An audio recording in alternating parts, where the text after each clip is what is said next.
백암사의 새벽은 언제나 고요했다. 수백 년 묵은 전나무 숲이 병풍처럼 절을 감싸고 그 너머 속세의 소음은 희미한 바람 소리로만 남는 곳. 법당 처마 끝에 매달린 풍경이 새벽 안개 속에서 아주 가끔 제 무게를 이기지 못하고 한 번씩 몸을 뒤척일 때마다 울리는 댕 하는 맑은 소리가 유일한 파문이었다.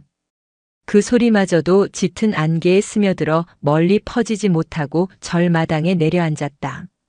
내 살배기 동자승 해담의 세상은 그 절마당이 전부였다. 갓난아기 때 포대기에 쌓여 일주문 앞에 놓여있던 아이는 주지 스님인 청진의 손에 거두어져 백암사의 막내둥이가 되었다. 해담에게 아비는 청진이었고 어미는 후덕한 공양주 보살이었으며 형제들은 머리를 반질반질하게 깎은 스님들이었다. 아이는 말이 없었지만 눈이 깊었다. 사물의 그림자를 쫓고 나뭇잎에 맺힌 이슬을 들여다보고 대웅전 부처님의 인자한 미소를 하염없이 올려다보는 것으로 하루를 보내는 아이였다. 그 작은 몸에 깃든 영혼은 아마도 절 마당보다 훨씬 더 넓은 세상을 품고 있는 듯 했다. 그날도 여느 때와 같은 새벽이었다. 도량석을 도는 노스님의 목탁 소리가 안개를 걷어내며 절간의 아침을 깨우고 있었다. 젖은 흙냄새와 묵직한 나무 향이 뒤섞인 공기는 폐부 깊숙이 들어와 마음을 차분하게 가라앉혔다. 해담은 제 몸만 한 쌀이비로 마당 한쪽을 쓸고 있었다. 아직 솜씨가 서툴러 비지를 하는 것인지 먼지와 함께 뒹구는 것인지 알 수 없었지만 그 작은 몸짓 하나하나가 그대로 선이었다. 바로 그때였다. 아우! 산천이 통째로 울부짖는 듯한 길고 처절한 울음소리가 백암사를 뒤흔들었다. 풍경이 경기를 일으키듯 요란하게 부딪혔고 법당의 낡은 문창살이 파르르 떨었다.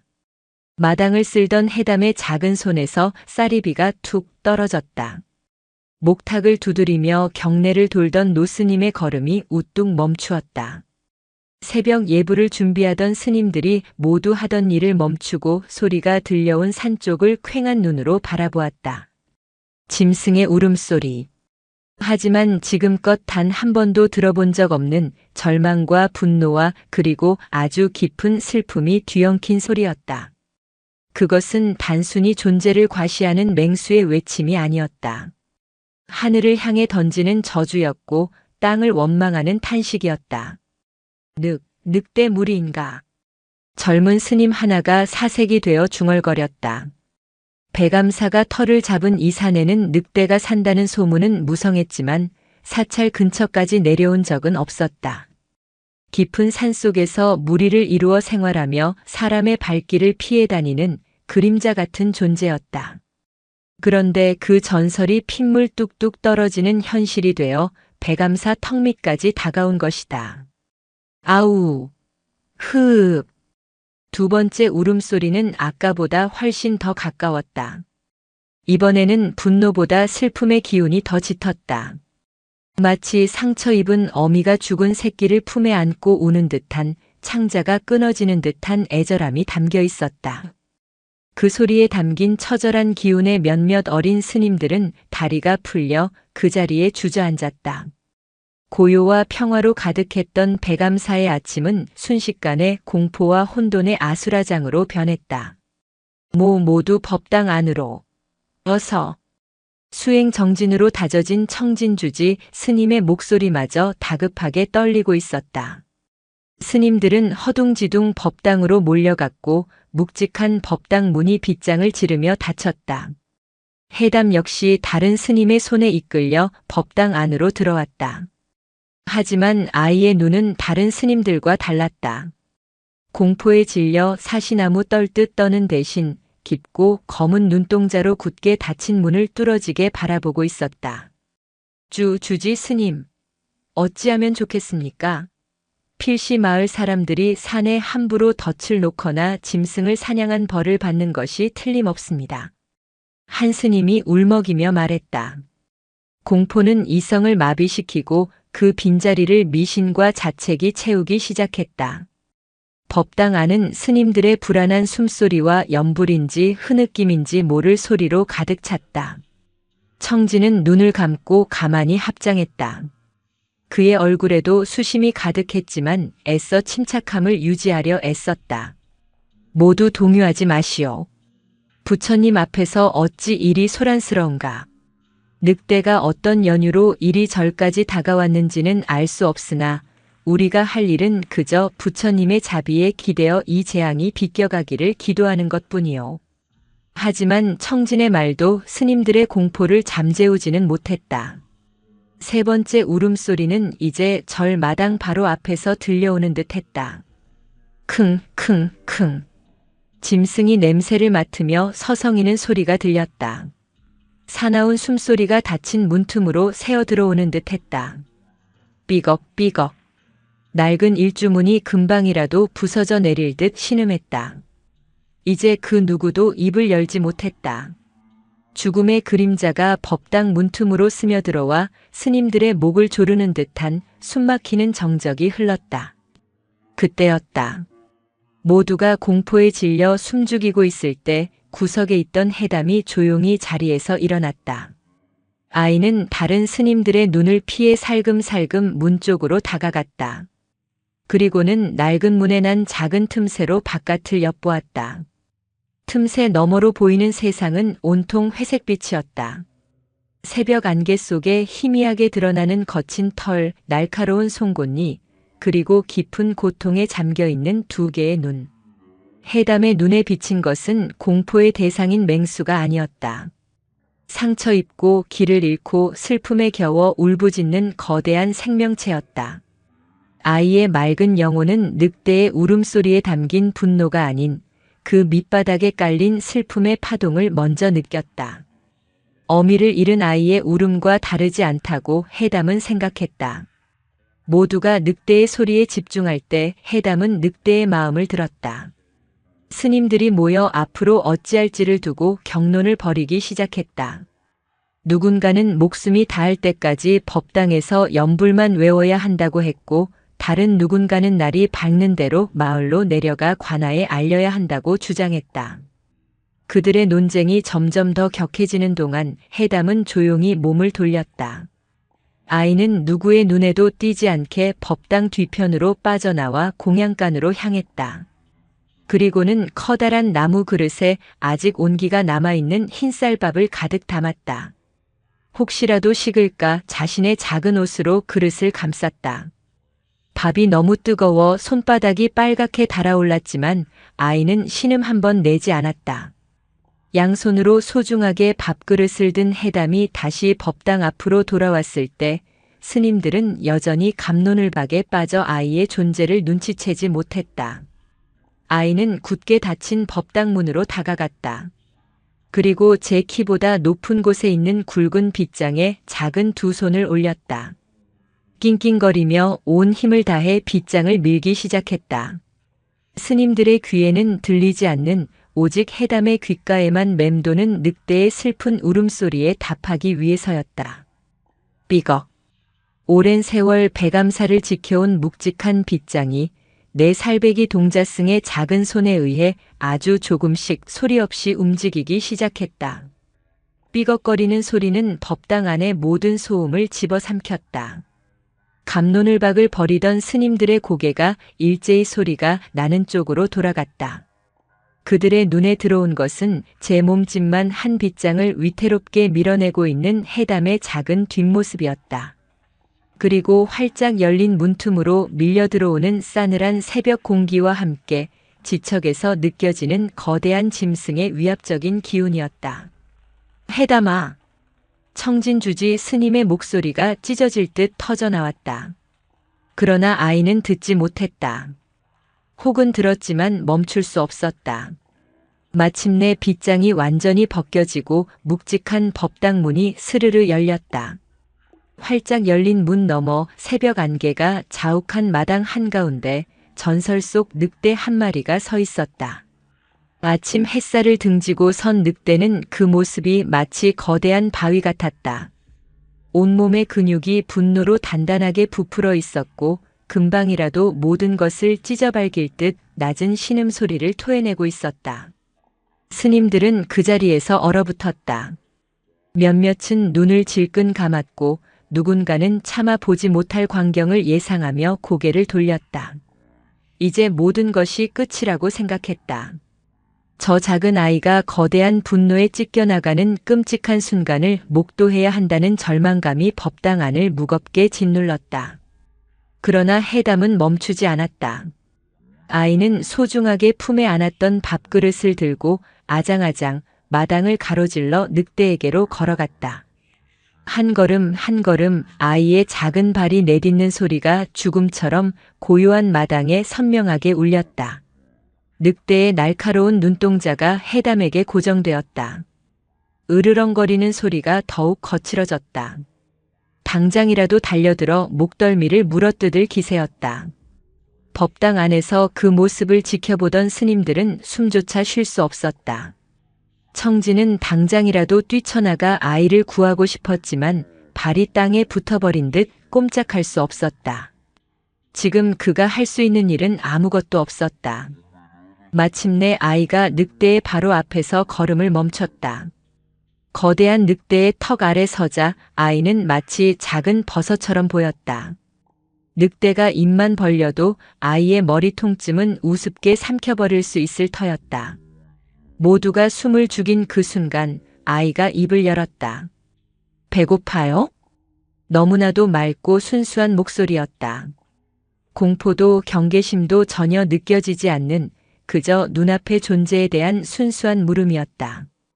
해담은 품고 있던 밥그릇을 두 손으로 조심스럽게 들어 늑대 앞에 내밀었다. 이거 먹어요. 따뜻해요. 늑대의 신음소리가 순간 멎었다. 맹렬한 기세로 타오르던 날카로운 눈동자가 아주 미세하게 흔들렸다. 늑대는 눈앞의 작은 아이와 아이가 내민 밥그릇을 번갈아 보았다. 그 작은 몸에서 뿜어져 나오는 것은 두려움의 냄새가 아니었다. 어떠한 판단도 경계도 없는 그저 순수한 연민의 기운이었다. 늑대는 움직이지 않았다. 밥을 먹지도 아이를 해치지도 않았다. 그저 꿰뚫어 볼 듯이 아이를 내려다볼 뿐이었다.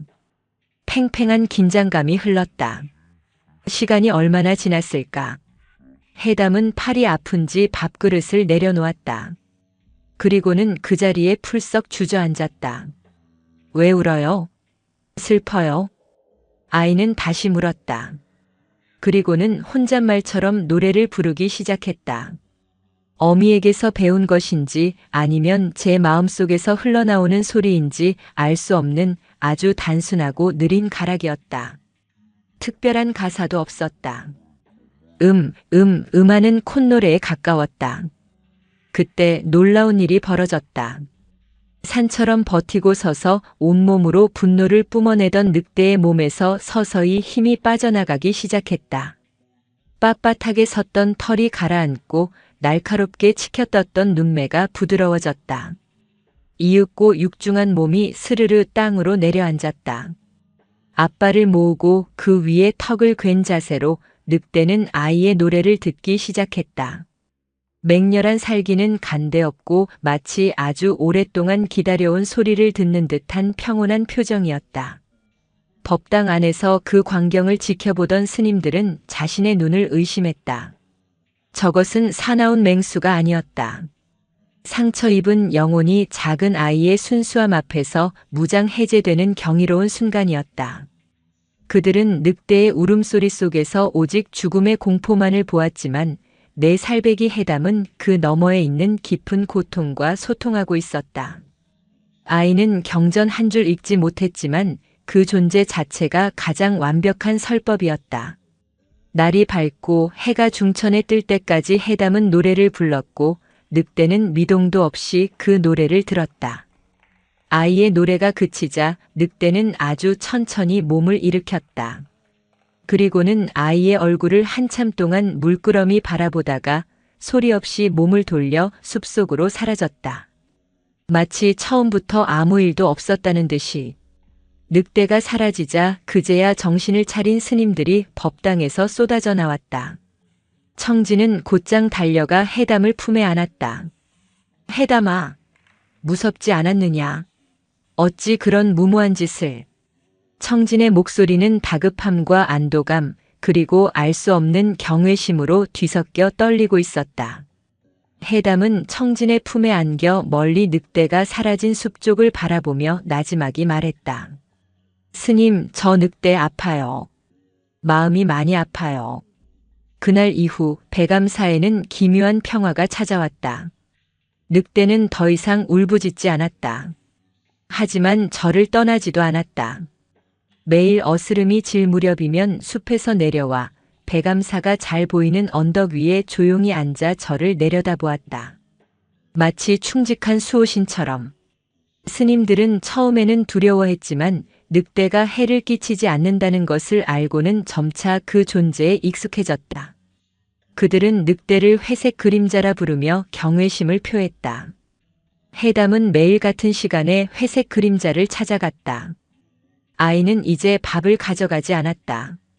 그저 늑대가 잘 보이는 바위에 앉아 전과 같이 노래를 불러주거나 도토리를 주워 소꿉놀이를 하거나 혼자 그림을 그리며 놀았다. 회색 그림자는 그런 아이를 그저 묵묵히 지켜볼 뿐이었다. 때로는 꾸벅꾸벅 졸기도 했고 때로는 아이의 행동 하나하나를 놓치지 않으려는 듯 뚫어지게 바라보기도 했다. 그들의 만남에는 말이 없었다. 하지만 그 어떤 대화보다 더 깊은 교감이 흐르고 있었다.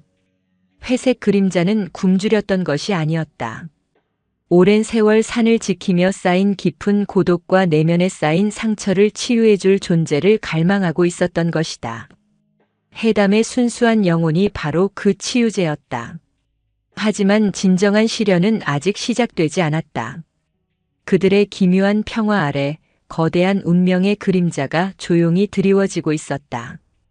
회색 그림자가 백암사에 머무는 진짜 이유, 그리고 해담과의 깊은 인연의 비밀은 아직 수면 아래에 잠겨 있었다. 회색 그림자와의 기묘한 동거가 익숙해질 무렵 백암사에는 새로운 그림자가 드리워졌다. 지독한 가뭄이었다.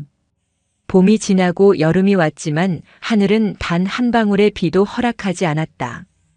계곡물은 실개천처럼 가늘어졌고 스님들이 매일 아침 길어 올리던 절의 유일한 우물은 바닥을 드러내기 시작했다. 정성껏 가꾸던 텃밭의 채소들은 누렇게 타들어갔고 수백 년 절을 지켜온 고목들마저 잎사귀를 축 늘어뜨린 채 신음했다. 스님들은 매일같이 법당에 모여 기우제를 올렸다. 목탁 소리와 독경 소리가 말을 날이 없었지만 하늘은 굳게 닫힌 채 묵묵부답이었다. 스님들의 얼굴에는 지친 기색과 함께 절망감이 번져갔다. 마실 물조차 부족해지자 사람들의 마음도 텃밭의 흙처럼 바싹 말라갔다. 작은 일에도 서로 날을 세우기 시작했고 고요하던 사찰에는 미묘한 갈등의 기운이 감돌았다. 청진주지 스님의 시름은 누구보다 깊었다. 그는 가뭄으로 고통받는 대중들을 보며 자신의 수행이 부족함을 탓했다. 밤마다 부처님 앞에 엎드려 간절히 기도했지만 돌아오는 것은 침묵뿐이었다. 해담 역시 가뭄의 무게를 느끼고 있었다. 매일 회색 그림자를 찾아가는 길에 보았던 작은 들꽃들이 모두 시들어버렸고 흙먼지만 풀풀 날리는 땅을 볼 때마다 아이의 마음도 타들어가는 듯했다. 그러던 어느 날 아침이었다.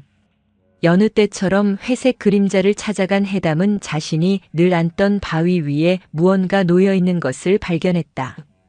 윤기가 반질반질 흐르는 아주 실한잣한 톨이었다. 해담은 주위를 둘러보았다. 회색 그림자는 조금 떨어진 곳에 엎드려 꼬리만 살랑살랑 흔들고 있었다. 마치 자신이 가져다 놓았다는 신호처럼. 이거 놔주는 거예요? 아이가 묻자 회색 그림자는 나지막이 크르르릉 소리를 냈다. 해담은 잣을 소중하게 집어들었다. 고소한 냄새가 코끝을 간지렸다. 하지만 아이는 잣을 먹지 않았다. 그저 작은 소나귀에 꼭 쥐고 있을 뿐이었다. 다음 날 아침에도 같은 자리에 잣 한 톨이 놓여 있었다. 그리고 그 다음 날에도 또 그 다음 날에도 회색 그림자는 어김없이 실한 잣을 하나씩 물어다 놓았다. 며칠이 지나자 해담의 작은 주머니는 잣으로 두둑해졌다. 다른 스님들은 그저 회색 그림자가 어린 동자승을 귀여워해 먹이를 가져다 주는 것이라 생각했다. 허허, 저 녀석, 영물은 영물인가 보구나. 해담이 덕에 우리가 굶어 죽지는 않겠다. 한 스님이 농담을 건넸지만 아무도 웃지 않았다. 잣 몇 톨로는 이 지독한 가뭄을 이겨낼 수 없다는 것을 모두가 알고 있었기 때문이다. 하지만 해담의 생각은 달랐다. 아이는 며칠 동안 모은 잣을 들고 텃밭으로 향했다. 쩍쩍 갈라진 메마른 땅을 보며 아이는 잠시 망설였다. 이내 작은 손으로 딱딱한 흙을 파내기 시작했다. 손톱 밑에 흙이 끼고 손가락 끝이 아려왔지만 아이는 멈추지 않았다. 한참을 낑낑댄 끝에 겨우 작은 구덩이를 하나 만들었다. 해담은 주머니에서 잣 한 톨을 꺼내 조심스럽게 구덩이 속에 넣었다. 그리고는 파냈던 흙으로 정성껏 잣을 덮어주었다. 마치 아기에게 이불을 덮어주듯. 아가야, 목마르지? 조금만 참아. 곧 비가 올 거야. 아이는 잣에게 속삭였다. 그리고는 다음 날 회색 그림자가 물어다 준 잣도 그 옆에 나란히 심었다. 해담의 이상한 행동은 다른 스님들의 눈에 띄었다. 해담아, 거기다 잣을 심어서 무얼 하겠느냐. 물이 없어 싹이 트기는커녕 썩어버릴 것이다. 차라리 먹는 것이 낫지. 공양주 보살이 안타까운 듯 말했다. 하지만 해담은 아무 말 없이 고개만 저을 뿐이었다. 아이는 매일같이 잣을 심었다. 텃밭 한쪽에 해담이 만든 작은 잣 무덤들이 하나둘 늘어갔다. 모두가 그것을 그저 어린아이의 부질없는 놀이라고, 가뭄이 만들어낸 작은 슬픔이라고 여겼다. 오직 청진주지 스님만이 해담의 행동을 다른 눈으로 지켜보고 있었다. 그는 해담이 잣을 심는 모습을 멀리서 바라보며 깊은 생각에 잠겼다.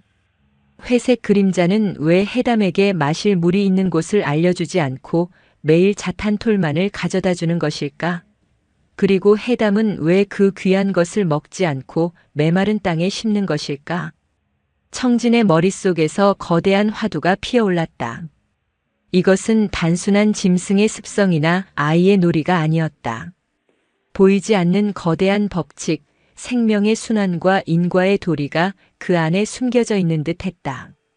당장의 목마름을 해결해주는 샘물은 눈앞의 고통을 잠시 잊게 할 뿐이다. 하지만 작은 잣 한 톨은 비록 당장은 먹을 수도 마실 수도 없지만 그 안에는 거대한 숲을 이룰 수 있는 무한한 가능성을 품고 있다. 회색 그림자는 지금 해담에게 그리고 배감사의 모든 대중에게 몸으로 법문을 하고 있는 것이 아닐까. 눈앞의 결과에 집착하지 말고 보이지 않는 인을 심으라는 가르침을. 그날 밤 청진은 법당에 홀로 앉아 날이 새도록 좌선을 했다. 그리고 동이 틀 무렵 그는 자리에서 일어나 굳은 결심을 한 표정으로 밖으로 나섰다. 그는 곧장 해담이 잣을 심어놓은 텃밭으로 향했다. 그리고는 아이가 만들어 놓은 작은 무덤들 앞에 조용히 무릎을 꿇었다.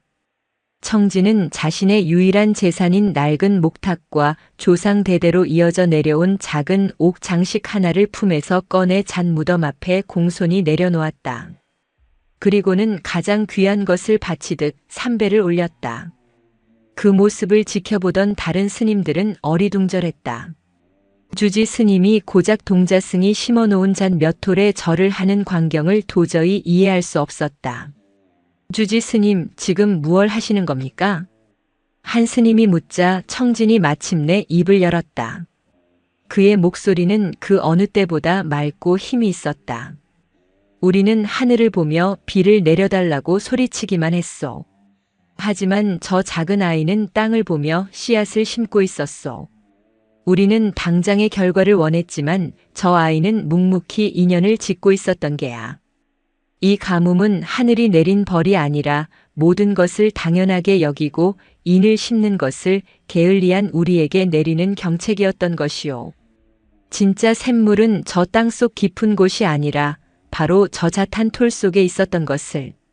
바로 그 순간이었다. 청진의 말이 채 끝나기도 전에 쨍쨍하게 말라붙어 있던 하늘에서 무언가 툭 하고 떨어졌다. 먼지가 피어오른 흙 위로 동전만 한 자국이 선명하게 찍혔다. 이어 툭 투둑 토독. 마른 땅을 때리는 소리가 점점 더 거세졌다. 모든 스님들이 일제히 하늘을 올려다보았다. 먹구름 한 점 없던 하늘에서 굵은 빗방울이 쏟아져 내리고 있었다. 그것은 단순한 비가 아니었다. 배감사 대중의 교만한 마음을 씻어내고 작은 씨앗 속에 담긴 우주의 섭리를 깨닫게 해주는 감로수였다. 스님들은 환호성을 지르며 마당으로 뛰쳐나갔다. 메마른 땅을 적시는 시원한 빗줄기를 온몸으로 맞으며 그들은 부처님의 자비에 그리고 내 살배기 동자승과 회색 그림자의 가르침에 눈물 흘리며 감사했다.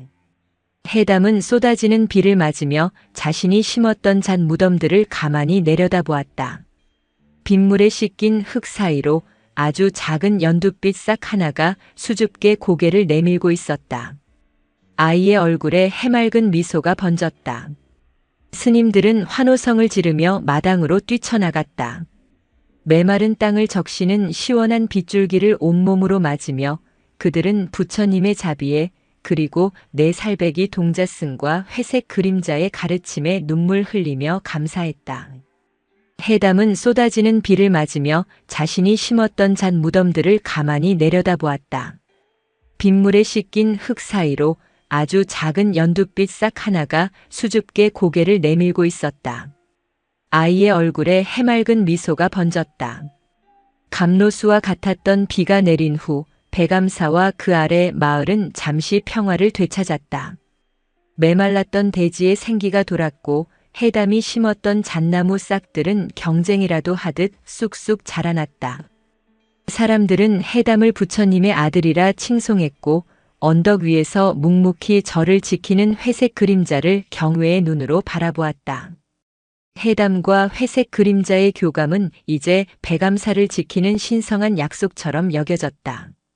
해담은 매일 회색 그림자를 찾아갔고 회색 그림자는 그런 아이를 변함없이 자애로운 눈길로 맞았다. 그들의 관계는 더 이상 단순한 동정이나 호기심이 아니었다.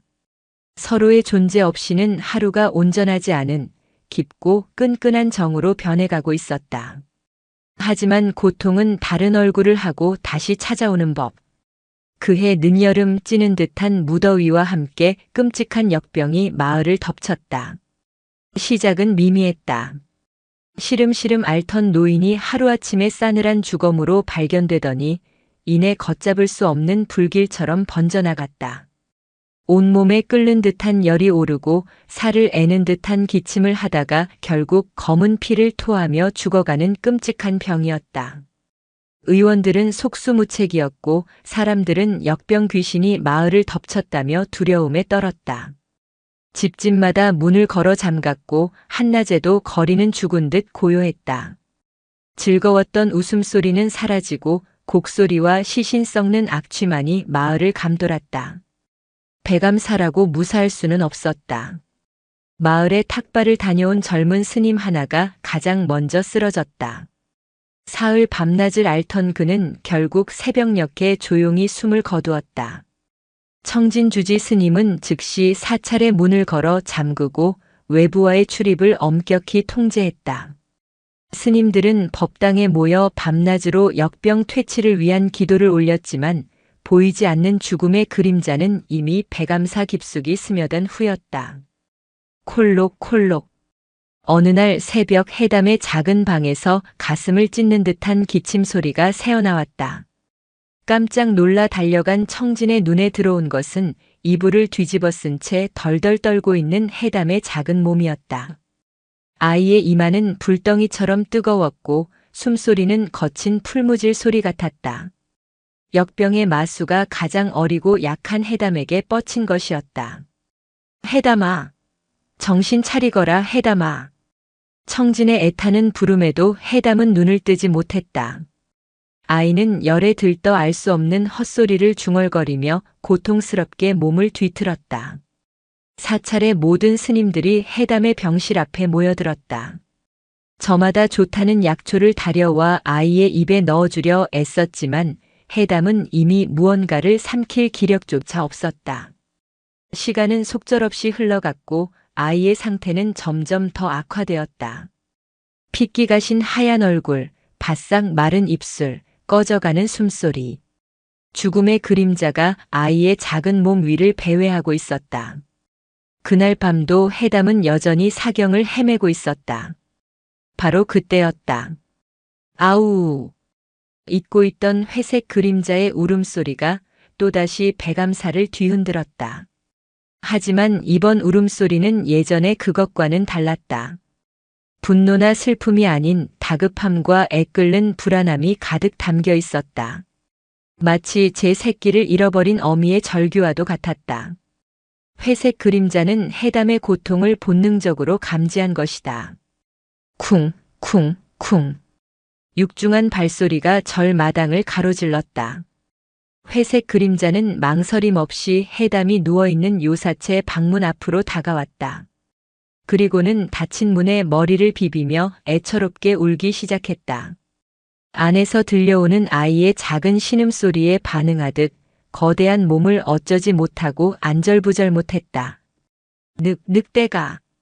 스님들은 겁에 질려 뒷걸음질 쳤다. 하지만 청진은 달랐다. 그는 회색 그림자의 울음소리에서 살기가 아닌 해담을 걱정하는 절절한 마음을 읽었다. 모두 물러서시오. 회색 그림자는 해담을 해치러 온 것이 아니오. 청진은 떨리는 손으로 방문을 열었다.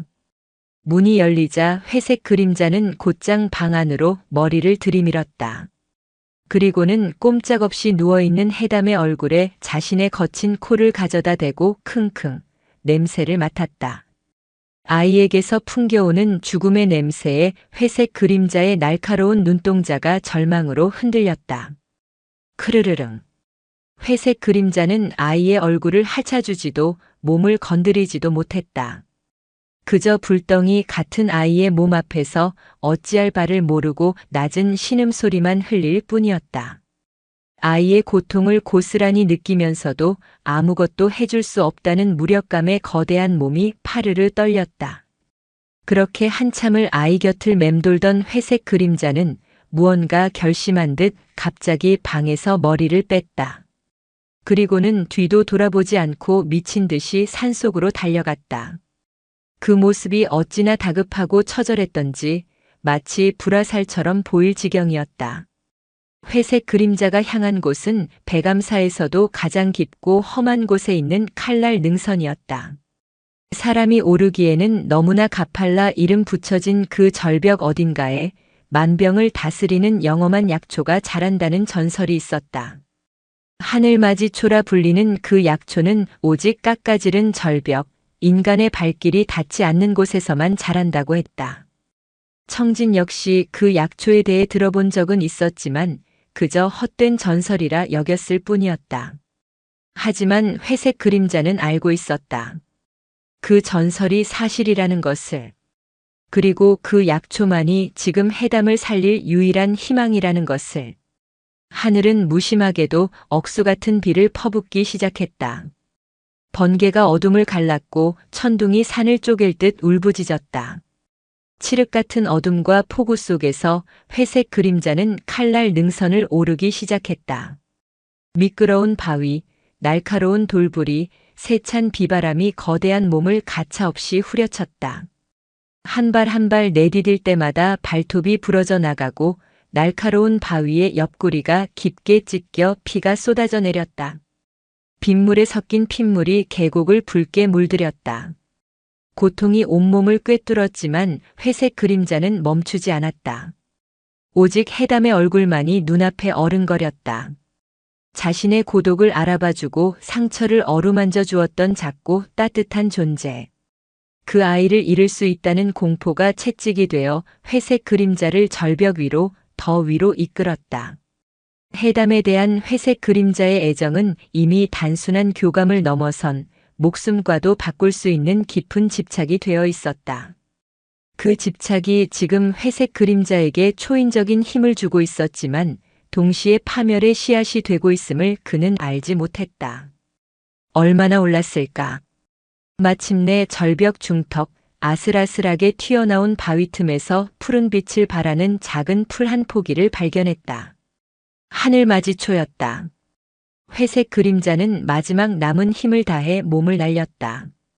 간신히 약초를 입에 무는 데는 성공했지만 발을 딛고 있던 바위가 폭우의 무게를 이기지 못하고 무너져 내렸다. 쿠르르릉.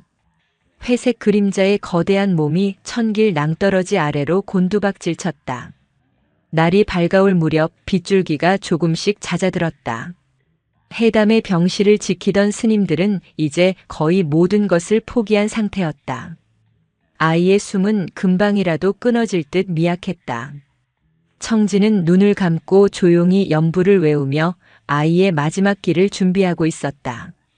그때 문 밖에서 무언가 쿵하고 쓰러지는 소리가 들렸다. 스님들이 놀라 문을 열었을 때 그들은 차마 믿을 수 없는 광경을 목도했다. 온몸이 피투성이가 된 회색 그림자가 문 앞에 쓰러져 있었다. 옆구리는 깊게 패여 속이 들여다 보일 정도였고 다리 하나는 부러졌는지 기괴한 각도로 뒤틀려 있었다. 하지만 그 너덜너덜해진 입에는 영롱한 푸른 빛을 내는 작은 풀 한 포기가 소중하게 물려 있었다. 회색 그림자는 마지막 힘을 다해 약초를 방 안으로 밀어넣고는 그대로 고개를 떨구었다. 거친 숨소리가 폐부 깊은 곳에서 간신히 새어나왔다. 늑대. 청진은 모든 것을 깨달았다. 그는 떨리는 손으로 약초를 집어들었다. 그리고 곧장 그것을 즙으로 내어 해담의 입에 흘려넣었다. 그러자 기적 같은 일이 일어났다. 약초즙이 목구멍으로 넘어가자마자 아이의 얼굴에 서서히 혈색이 돌기 시작했다. 불덩이 같던 열이 거짓말처럼 내리고 거칠던 숨소리가 차분하게 가라앉았다. 한 시즌쯤 지났을까 해담이 아주 천천히 신락 같은 눈을 떴다. 스님? 아이의 목소리를 듣는 순간 모든 스님들이 감격의 눈물을 터뜨렸다. 하지만 그들의 기쁨도 잠시 모두의 시선은 문 밖에 쓰러져 있는 회색 그림자에게로 향했다. 해담을 살린 영물은 이제 자신의 목숨이 경각에 달려 있었다. 해담에 대한 깊은 애착이 아이를 살리는 기적을 만들었지만 그 대가는 너무나도 참혹했다. 사랑하는 대상을 위해 기꺼이 자신을 희생했지만 그것이 곧 집착의 다른 이름임을, 그리고 그 집착이 결국 또 다른 고통을 낳는다는 것을 회색 그림자는 피 흘리는 상처를 통해 온몸으로 배우고 있었다. 제5장 묵언의 가르침 늑대 버전. 해담은 기적적으로 살아났지만 회색 그림자는 죽음의 문턱을 넘나들었다. 스님들은 자신들의 목숨을 위협하던 맹수를 위해 밤낮으로 약초를 찧어 나르고 정성껏 상처를 돌보았다. 특히 해담은 제 몸도 온전치 않은 상태에서 한시도 회색 그림자의 곁을 떠나지 않았다. 작은 손으로 상처에 약을 발라주고 젖은 수건으로 더러워진 털을 닦아주며 속삭였다. 아프지 마요. 이제 괜찮아요. 내가 있잖아요. 아이의 간절한 보살핌 덕분이었을까. 회색 그림자는 여러 날 만에 겨우 정신을 차리고 자리에서 일어날 수 있었다. 하지만 예전의 위용은 찾아볼 수 없었다. 뒤틀린 다리를 절룩거렸고 깊게 패인 옆구리의 상처는 흉측한 흉터로 남았다. 날카로운 눈동자에 서려있던 기백 대신 깊은 고통의 그림자가 드리워져 있었다. 시간이 흘러 가을이 가고 산천을 하얗게 뒤덮는 겨울이 찾아왔다. 백암산은 깊은 눈 속에 고립되었다. 매서운 바람이 산사의 처마를 핥히며 울었고 모든 생명들이 추위 앞에 움츠러들었다. 겨울은 모든 것의 본성을 드러내는 계절이다. 풍성했던 나뭇잎이 지고 앙상한 가지만 남듯 겉을 둘러싼 모든 허울이 벗겨지고 가장 깊은 곳의 실체가 모습을 드러내는 시간이었다. 회색 그림자에게도 겨울은 시련의 계절이었다. 먹잇감이 사라지자 오랫동안 잠들어 있던 야성이 꿈틀거리기 시작했다.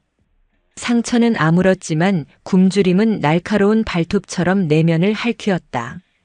배고픔에 지친 회색 그림자는 점점 더 예민하고 난폭해졌다.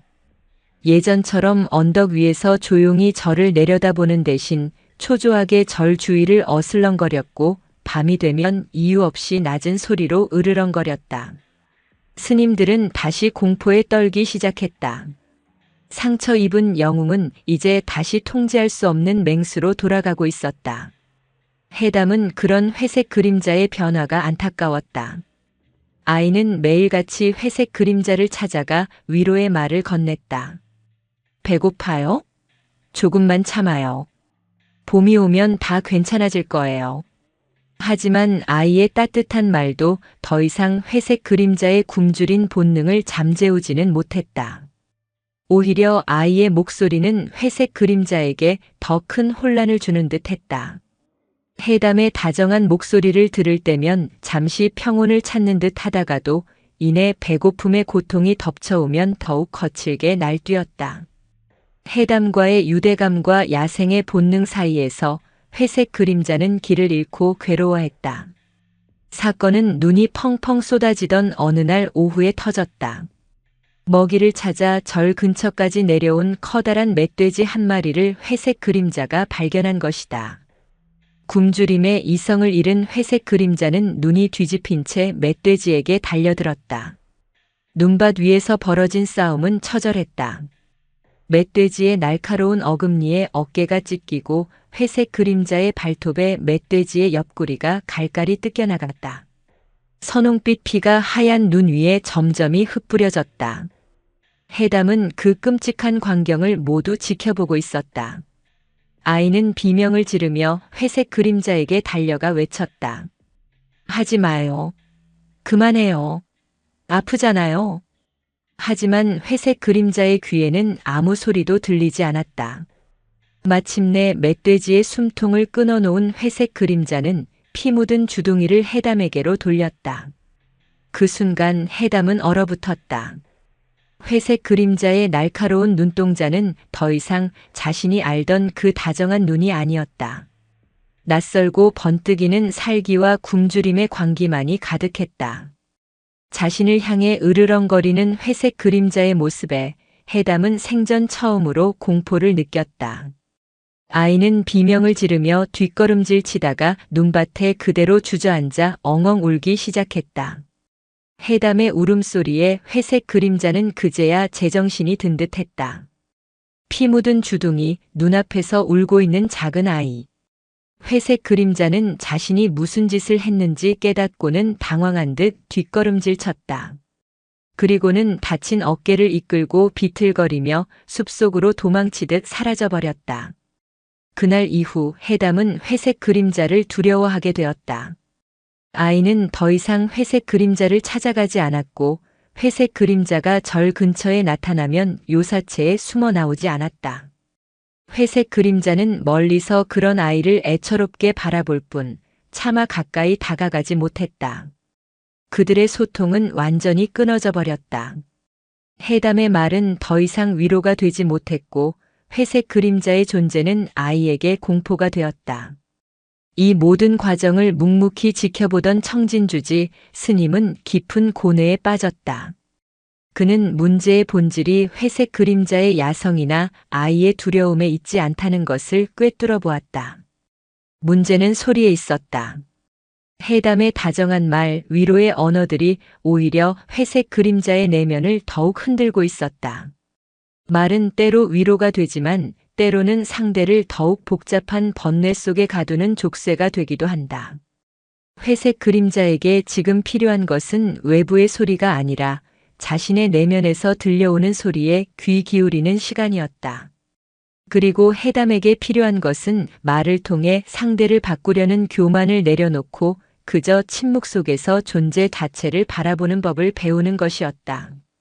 며칠을 고심하던 청진은 마침내 결단을 내렸다. 그는 해담을 조용히 불렀다. 아이는 여전히 그날의 충격에서 벗어나지 못한 채 눈이 퉁퉁 부어 있었다. 해담아, 네, 스님. 오늘부터 너에게 묵언수행을 명한다. 묵언수행이요? 그래. 이 겨울이 끝날 때까지 너는 단 한마디의 말도 해서는 아니 된다. 그 누구에게도 심지어 부처님께도 소리내어 말하지 말거라. 오직 침묵 속에서 너 자신을 들여다보고 세상의 소리를 마음으로 듣거라. 해담은 이해할 수 없었다. 왜 하필 지금 회색 그림자와 대화가 가장 필요한 이 순간에 침묵해야 하는 것인지. 아이의 눈에 원망과 슬픔이 가득 찼다. 싫어요. 회색 그림자한테 할 말이 있단 말이에요. 내가 말을 안 하면 회색 그림자는 더 아플 거예요. 아니다, 해담아. 청진은 단호하게 고개를 저었다. 너의 말이 회색 그림자를 더 아프게 하고 있는 것이다. 너는 회색 그림자를 위로한다고 생각하지만 그것은 너의 생각일 뿐. 진정한 위로는 말이 아닌 마음으로 전해지는 것이니라. 말을 버려야 비로소 마음이 보이기 시작한다. 이는 너에게도 그리고 회색 그림자에게도 반드시 필요한 수행이다. 해담은 끝내 고개를 숙였다. 주지 스님의 명령은 거역할 수 없는 것이었다. 그날부터 해담의 기나긴 침묵이 시작되었다. 아이는 입을 굳게 다문 채 하루를 보냈다. 공양을 할 때도 마당을 쓸 때도 잠자리에 들 때도 아무 말도 하지 않았다. 웃음소리도 울음소리도 모두 사라졌다. 맑은 새소리 같던 아이의 목소리가 사라지자 배감사는 더욱 깊은 침묵과 정막에 휩싸였다. 가장 힘든 것은 회색 그림자와의 만남이었다. 해담은 더 이상 회색 그림자를 피하지 않았다. 청진의 명에 따라 아이는 매일같이 회색 그림자가 보이는 언덕으로 갔다. 하지만 아무 말도 하지 않았다. 그저 멀찍이 떨어져 앉아 조용히 회색 그림자를 바라볼 뿐이었다. 회색 그림자는 혼란스러웠다. 매일 자신을 찾아오는 아이가 반가우면서도 아무 말 없이 자신을 바라보기만 하는 침묵이 견딜 수 없이 괴로웠다. 회색 그림자는 애처롭게 울기도 하고 앞발로 땅을 파며 짜증을 내기도 했다.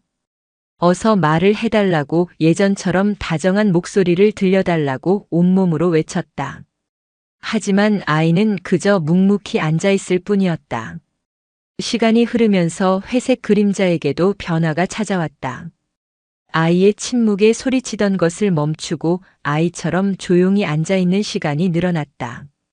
외부의 소리가 사라지자 회색 그림자는 비로소 자신의 내면을 들여다보기 시작했다. 굶주림의 고통, 해담에 대한 미안함, 자신의 거친 본성에 대한 두려움, 그 모든 감정들이 소용돌이치는 것을 가만히 지켜보았다. 더 이상 그것들로부터 도망치거나 다른 무언가로 덮으려 하지 않았다. 그저 고요하게 바라볼 뿐이었다. 해담 역시 침묵 속에서 새로운 것을 배우고 있었다. 말을 하지 않으니 다른 감각들이 더욱 예민해졌다. 회색 그림자의 미세한 표정 변화, 꼬리의 움직임, 숨소리의 깊이만으로도 그의 감정을 읽을 수 있었다. 그리고 깨달았다. 자신이 두려워했던 것은 회색 그림자의 본성이 아니라 회색 그림자는 난폭하다는 자신의 생각이었음을. 침묵 속에서 바라본 회색 그림자는 그저 배고프고 아프고 외로운 하나의 생명일 뿐이었다. 겨울의 끝자락 마지막 눈이 녹아내리던 어느 날 오후였다. 그날도 해담은 말없이 회색 그림자를 바라보고 있었다. 그때 회색 그림자가 아주 천천히 조심스럽게 아이에게 다가왔다. 아이는 두렵지 않았다. 피하지도 않았다. 회색 그림자는 아이의 바로 앞에 멈춰서서 자신의 머리를 아이의 작은 무릎에 가만히 기댔다. 그리고는 아주 깊고 평온한 숨을 내쉬었다. 그 어떤 말보다 더 깊은 사과와 신뢰가 담긴 행동이었다. 해담은 말없이 작은 손을 뻗어 회색 그림자의 머리를 쓰다듬었다. 따뜻한 온기가 손바닥을 통해 서로의 마음으로 흘러들어갔다. 그들은 혹독한 침묵의 겨울을 지나 비로소 진정한 소통을 시작하고 있었다. 말의 소음 너머에 있는 존재와 존재가 만나는 고요하고 순수한 교감이었다. 제6장 빈 그릇의 지혜 늑대 버전. 혹독했던 겨울이 물러가고 산천에 연두빛 새싹이 돋아나는 봄이 왔다. 겨우내 배감사를 가두었던 눈이 녹아 계곡물이 힘차게 흘렀고 얼어붙었던 땅을 뚫고 작은 들꽃들이 앞다투어 얼굴을 내밀었다. 만물이 소생하는 완연한 봄이었지만 해담의 마음속에 자리 잡은 겨울은 아직 녹지 않았다. 무건 수행은 끝났지만 해담은 예전처럼 제잘거리는 아이로 돌아가지 못했다.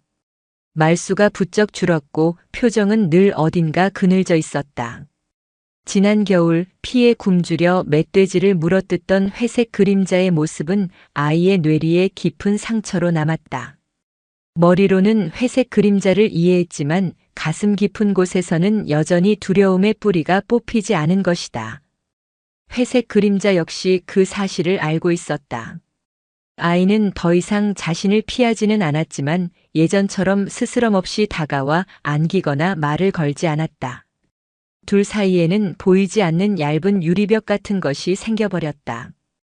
회색 그림자의 마음은 타들어갔다. 아이의 두려움이 자신 때문이라는 사실이 견딜 수 없이 괴로웠다. 어떻게 해야 이 작은 아이의 마음에 자리 잡은 공포를 걷어낼 수 있을까? 어떻게 해야 예전처럼 순수한 눈으로 자신을 바라보게 할 수 있을까? 며칠을 고민하던 회색 그림자는 마침내 결심을 굳혔다.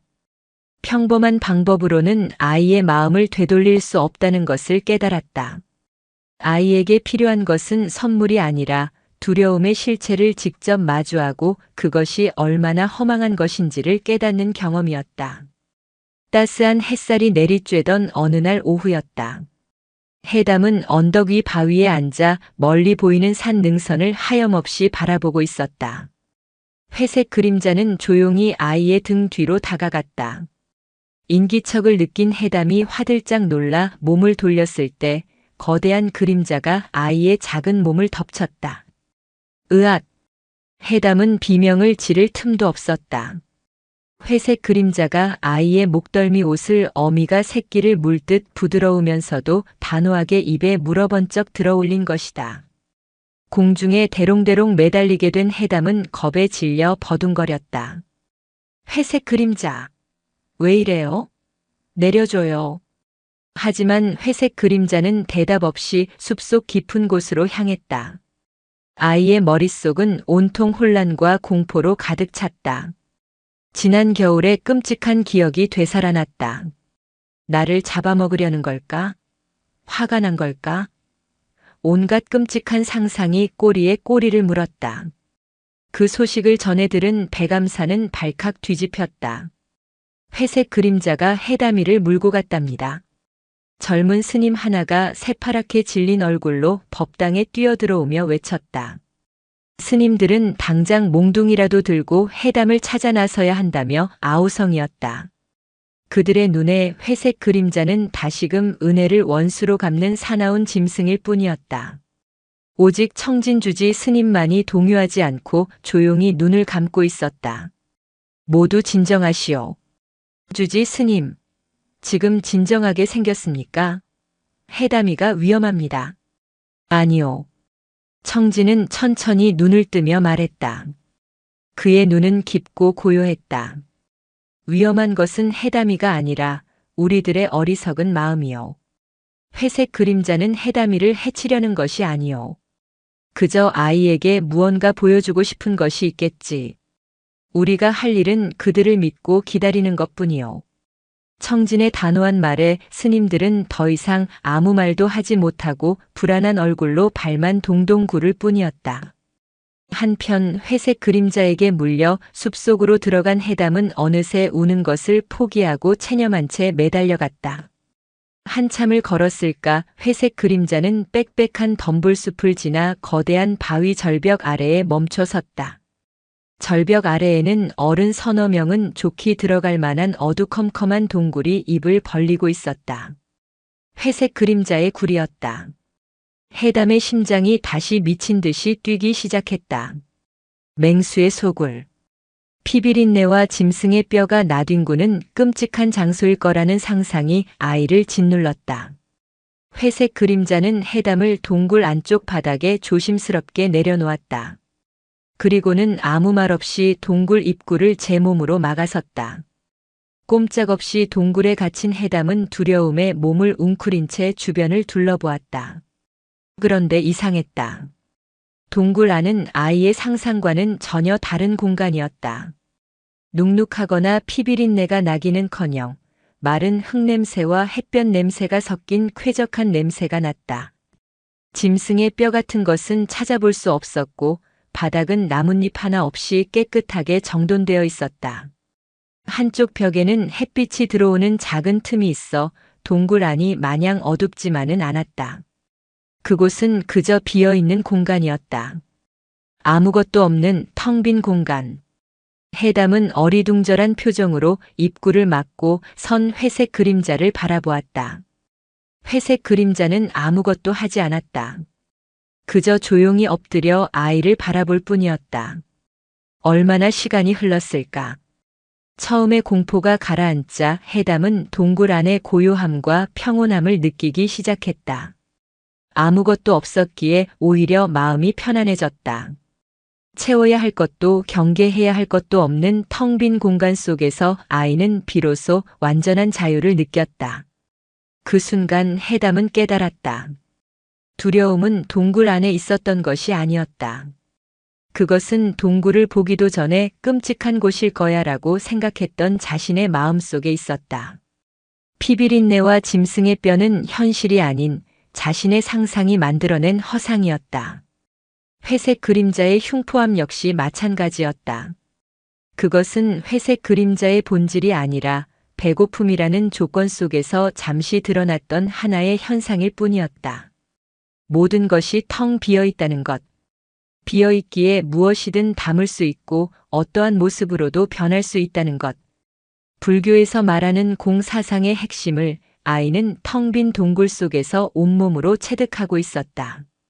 두려움이라는 이름의 그릇, 미움이라는 이름의 그릇을 비워내자 그 자리에는 본래부터 있었던 연민과 자비가 다시 차오르기 시작했다. 해담은 조심스럽게 자리에서 일어나 회색 그림자에게로 다가갔다. 그리고는 지난 겨울 멧돼지의 어금니에 찢겼던 어깨의 흉터를 작은 손으로 가만히 쓸어주었다. 아팠어요? 아이의 목소리는 더 이상 떨리지 않았다. 회색 그림자는 대답 대신 아이의 손등을 따뜻하고 거친 혀로 핥아주었다. 유리벽처럼 그들을 가로막고 있던 마지막 벽이 스르르 녹아내리는 순간이었다. 해담은 회색 그림자의 넓은 등 위로 올라가 편안하게 몸을 기댔다. 회색 그림자는 그런 아이를 태운 채 천천히 동굴 밖으로 걸어 나왔다. 눈부신 봄 햇살이 그들을 감쌌다. 동굴로 들어갈 때의 해담과 나올 때의 해담은 다른 아이가 되어 있었다. 배감사로 돌아온 그들의 모습을 본 스님들은 모두 안도의 한숨을 내쉬었다. 특히 회색 그림자의 등 위에 편안하게 앉아 환하게 웃고 있는 해담의 모습을 보고는 자신들의 어리석음을 깊이 뉘우쳤다. 청진은 멀리서 그 모습을 지켜보며 조용히 미소 지었다. 빈 그릇이 되어야 비로소 채울 수 있는 법이지. 우리 해담이가 오늘 큰 법문을 듣고 왔구나. 그날 이후 해담과 회색 그림자의 관계는 예전보다 훨씬 더 깊고 단단해졌다. 아이는 더 이상 회색 그림자를 맹목적으로 동정하거나 두려워하지 않았다. 있는 그대로의 존재를 받아들이고 존중하게 되었다. 회색 그림자 역시 아이에게 맹목적으로 집착하는 대신 한 걸음 물러서서 묵묵히 지켜보는 진정한 신뢰를 배우게 되었다. 그들의 인연은 이제 새로운 차원으로 접어들고 있었다. 하지만 그들의 깊은 인연이 어디서부터 시작되었는지 그 전생의 비밀은 아직 드러나지 않은 채 거대한 운명의 수레바퀴를 조용히 돌리고 있었다. 해담은 기적적으로 살아났지만 회색 그림자는 죽음의 문턱을 넘나들었다. 그를 두려워하고 경계하던 스님들은 이제 자신들의 어리석음을 깊이 참회했다. 아이를 살리기 위해 기꺼이 목숨을 던진 영물 앞에서 그 어떤 편견도 설 자리를 잃었다. 스님들은 교대로 밤을 새워가며 회색 그림자를 간호했다. 쓰라린 상처에는 정성껏 찌은 약초를 발랐고 마실 물 한 그릇도 지극정성으로 떠다 바쳤다. 특히 제 몸도 온전치 않은 해담은 한시도 회색 그림자의 곁을 떠나지 않았다. 작은 손으로 엉겨붙은 피를 닦아주고 젖은 수건으로 더러워진 털을 빗겨주며 쉴 새 없이 속삭였다. 아프지 마요. 이제 괜찮아요. 내가 있잖아요.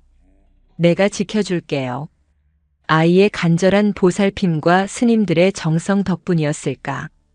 회색 그림자는 여러 날 만에 겨우 정신을 차리고 자리에서 일어날 수 있었다.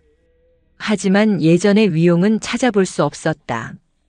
기괴하게 뒤틀린 다리는 걸을 때마다 절룩거렸고 깊게 패인 옆구리의 상처는 보기 흉한 흉터로 남아 검은 털 사이로 속살을 드러내고 있었다.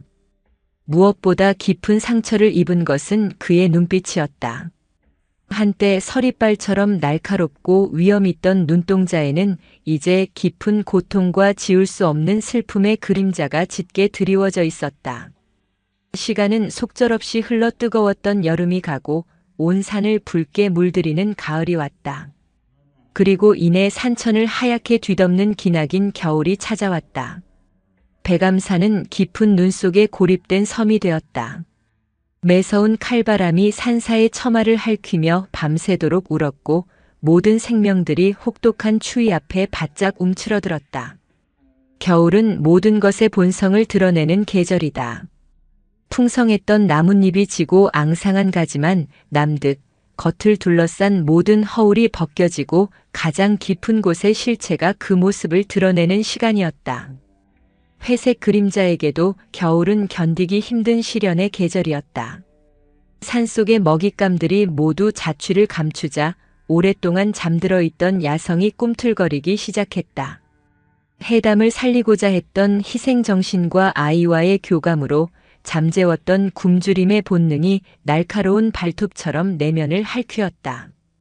상처는 아물었지만 백가죽이 등에 달라붙는 듯한 굶주림의 고통은 더욱 생생하게 다가왔다. 배고픔에 지친 회색 그림자는 점점 더 예민하고 난폭해져 갔다. 더 이상 언덕 위에서 조용히 절을 내려다보는 대신 초조하게 절 주위를 어슬렁거리며 킁킁거렸고 깊은 밤이 되면 이유 없이 낮은 소리로 으르렁거렸다. 그의 변화에 스님들은 다시 공포에 떨기 시작했다. 목숨을 구해준 은혜로운 영물이라는 생각은 희미해지고 통제할 수 없는 사나운 맹수라는 원초적인 두려움이 그 자리를 차지했다. 상처 입은 영웅은 이제 다시 배고픈 짐승으로 돌아가고 있었다.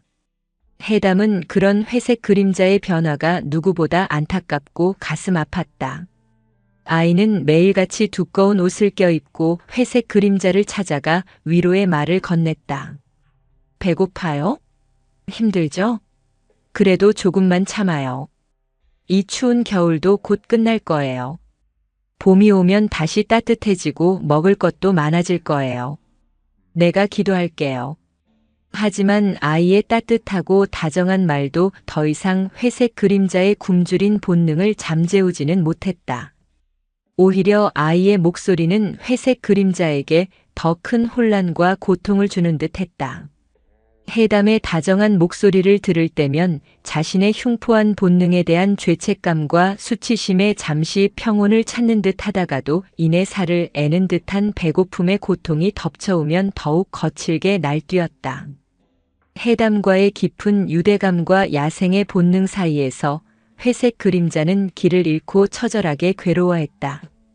결국 우려했던 사건은 온 세상이 하얀 눈으로 뒤덮인 어느 날 오후에 터지고야 말았다.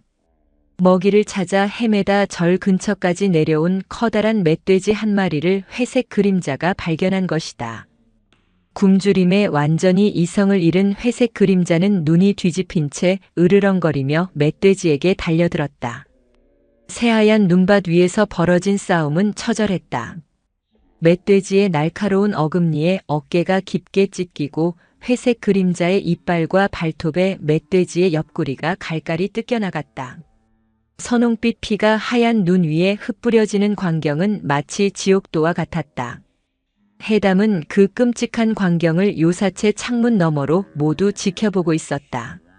아이는 비명을 지르며 신발도 제대로 신지 못한 채 눈밭으로 뛰쳐나갔다. 안 돼요. 하지 마요. 그만해요. 아프잖아요. 둘 다 아프잖아요. 하지만 굶주림과 광기에 사로잡힌 회색 그림자의 귀에는 아무 소리도 들리지 않았다. 마침내 멧돼지의 거친 숨이 잦아들고 축 늘어지자 회색 그림자는 피 묻은 주둥이를 해담에게로 돌렸다. 그 순간 해담은 그 자리에 얼어붙었다. 회색 그림자의 날카로운 눈동자는 더 이상 자신이 알던 그 다정하고 슬픔에 젖어있던 눈이 아니었다. 낯설고 번뜩이는 살기와 굶주림의 광기, 그리고 모든 것을 파괴할 듯한 흉포함만이 가득했다. 자신을 향해 경계심 가득한 낮은 소리로 으르렁거리는 회색 그림자의 모습에 해담은 생전 처음으로 영혼이 얼어붙는 듯한 공포를 느꼈다. 아이는 비명을 지르며 뒷걸음질 치다가 눈밭에 그대로 주저앉아 서럽게 엉엉 울기 시작했다. 해담의 처절한 울음소리에 회색 그림자는 그제야 제정신이 든 듯했다. 피로 범벅이 된 자신의 주둥이, 그리고 눈앞에서 공포에 질려 울고 있는 작은 아이. 회색 그림자는 자신이 무슨 짓을 했는지 깨닫고는 당황한 듯 뒷걸음질 쳤다. 그리고는 다친 어깨를 이끌고 비틀거리며 숲속으로 도망치듯 사라져버렸다. 그날 이후 해담과 회색 그림자의 관계는 완전히 부서져 버렸다. 해담은 회색 그림자를 두려워하게 되었다.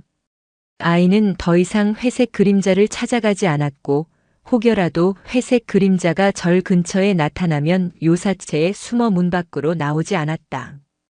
회색 그림자는 멀리서 그런 아이를 애처롭게 바라볼 뿐 차마 가까이 다가가지 못했다. 그들의 따뜻했던 소통은 완전히 끊어져 버렸다. 해담의 말은 더 이상 위로가 되지 못했고 회색 그림자의 존재는 아이에게 씻을 수 없는 공포가 되었다. 이 모든 과정을 묵묵히 지켜보던 청진주지 스님은 깊은 고뇌에 빠졌다. 그는 문제의 본질이 회색 그림자의 야성이나 아이의 두려움에 있지 않다는 것을 꿰뚫어 보고 있었다. 문제는 소리에 있었다. 해담의 다정한 말, 위로와 격려의 언어들이 오히려 회색 그림자의 내면을 더욱 흔들고 있었던 것이다. 말은 때로 위로가 되지만 때로는 상대를 더욱 복잡한 번뇌 속에 가두는 족쇄가 되기도 한다. 회색 그림자에게 지금 필요한 것은 외부의 소리가 아니라 자신의 내면에서 들려오는 거친 소리에 스스로 귀 기울이는 시간이었다.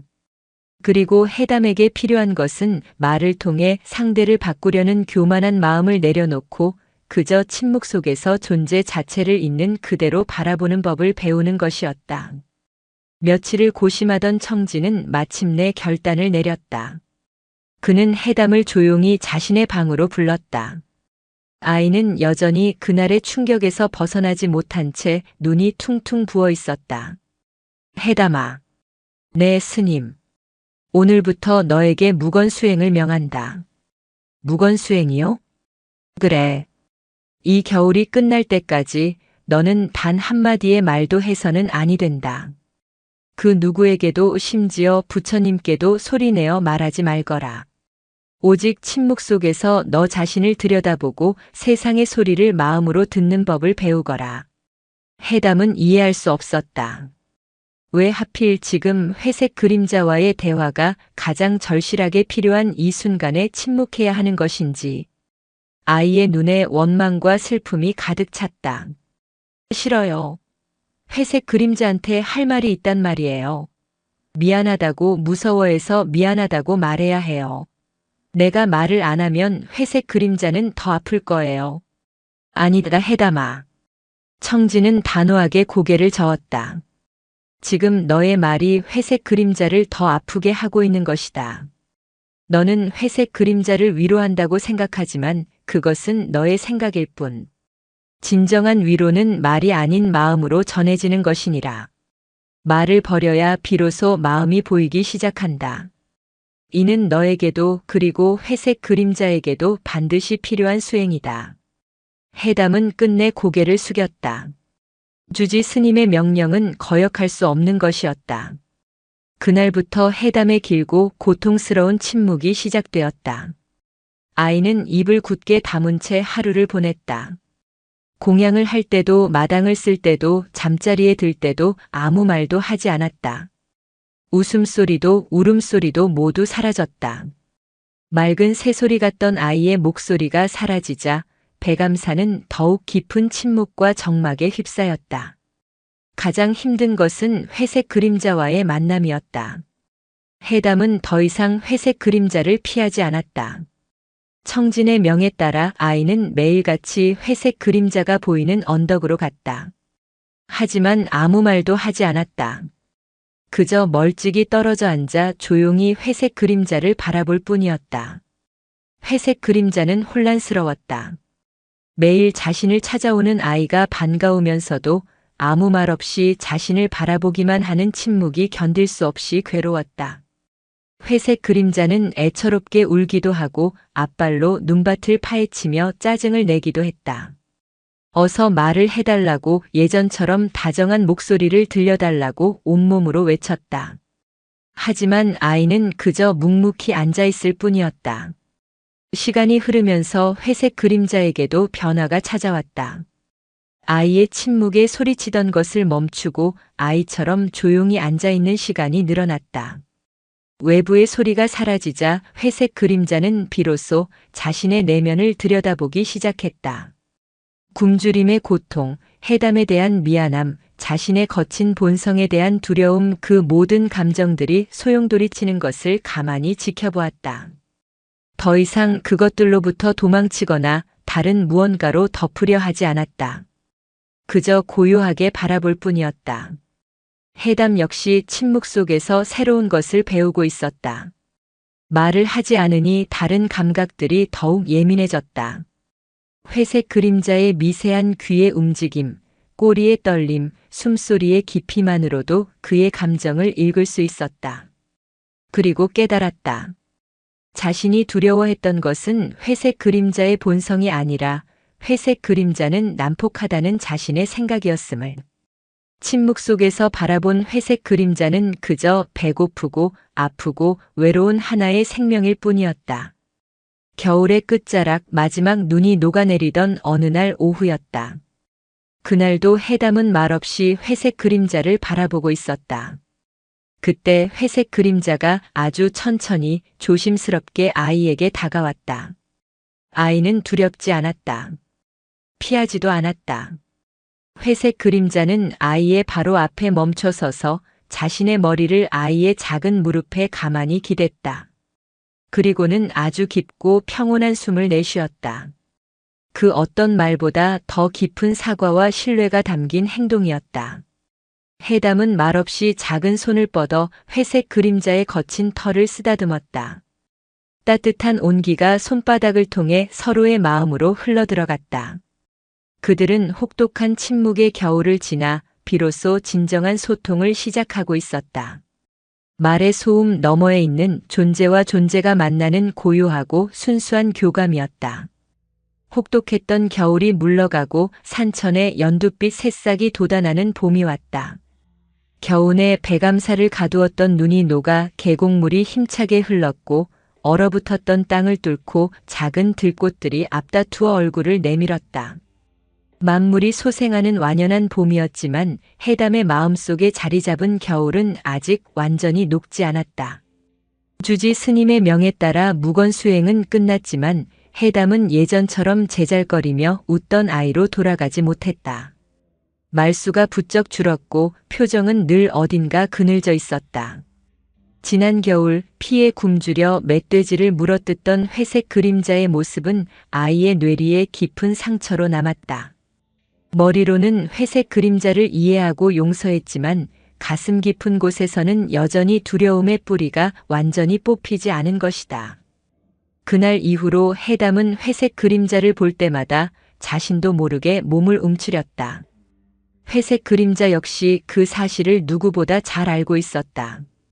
아이는 더 이상 자신을 피하지는 않았지만 예전처럼 스스럼없이 다가와 등을 쓰다듬거나 품에 안기지 않았다. 둘 사이에는 눈에 보이지 않는 얇고 투명한 유리벽 같은 것이 생겨버렸다. 회색 그림자는 그 미묘한 거리가 너무나도 안타깝고 슬펐다. 그는 해담의 마음을 돌리기 위해 온 힘을 다해 애썼다. 예전처럼 실한잣을 물어다 주기도 하고 산에서 가장 먼저 핀 예쁜 진달래꽃을 꺾어다 아이가 늘 앉는 바위 위에 놓아두기도 했다. 하지만 해담은 그저 고맙습니다 하고 작은 목소리로 말하며 희미하게 웃을 뿐 선뜻 손을 내밀어 그의 털을 쓰다듬어 주지는 않았다. 아이의 깊은 눈동자 속에는 여전히 지워지지 않은 경계심이 희미하게 서려 있었다. 회색 그림자의 마음은 타들어갔다.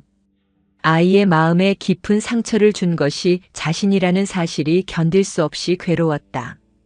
어떻게 해야 이 작은 아이의 마음에 단단하게 자리 잡은 공포의 빗장을 풀어낼 수 있을까? 어떻게 해야 예전처럼 아무런 거리낌 없이 순수한 눈으로 자신을 바라보게 할 수 있을까? 며칠을 고민하던 회색 그림자는 마침내 결심을 굳혔다. 평범한 방법으로는 아이의 마음을 되돌릴 수 없다는 것을 깨달았다. 아이에게 필요한 것은 값비싼 선물이 아니라 두려움의 실체를 직접 마주하고 그것이 얼마나 허망하고 부질없는 것인지를 스스로 깨닫는 경험이었다. 따스한 봄 햇살이 마당 가득 내리쬐던 어느 날 오후였다. 해담은 언덕 위 바위에 앉아 멀리 보이는 산 능선을 하염없이 바라보고 있었다. 회색 그림자는 소리 없이 아이의 등 뒤로 다가갔다.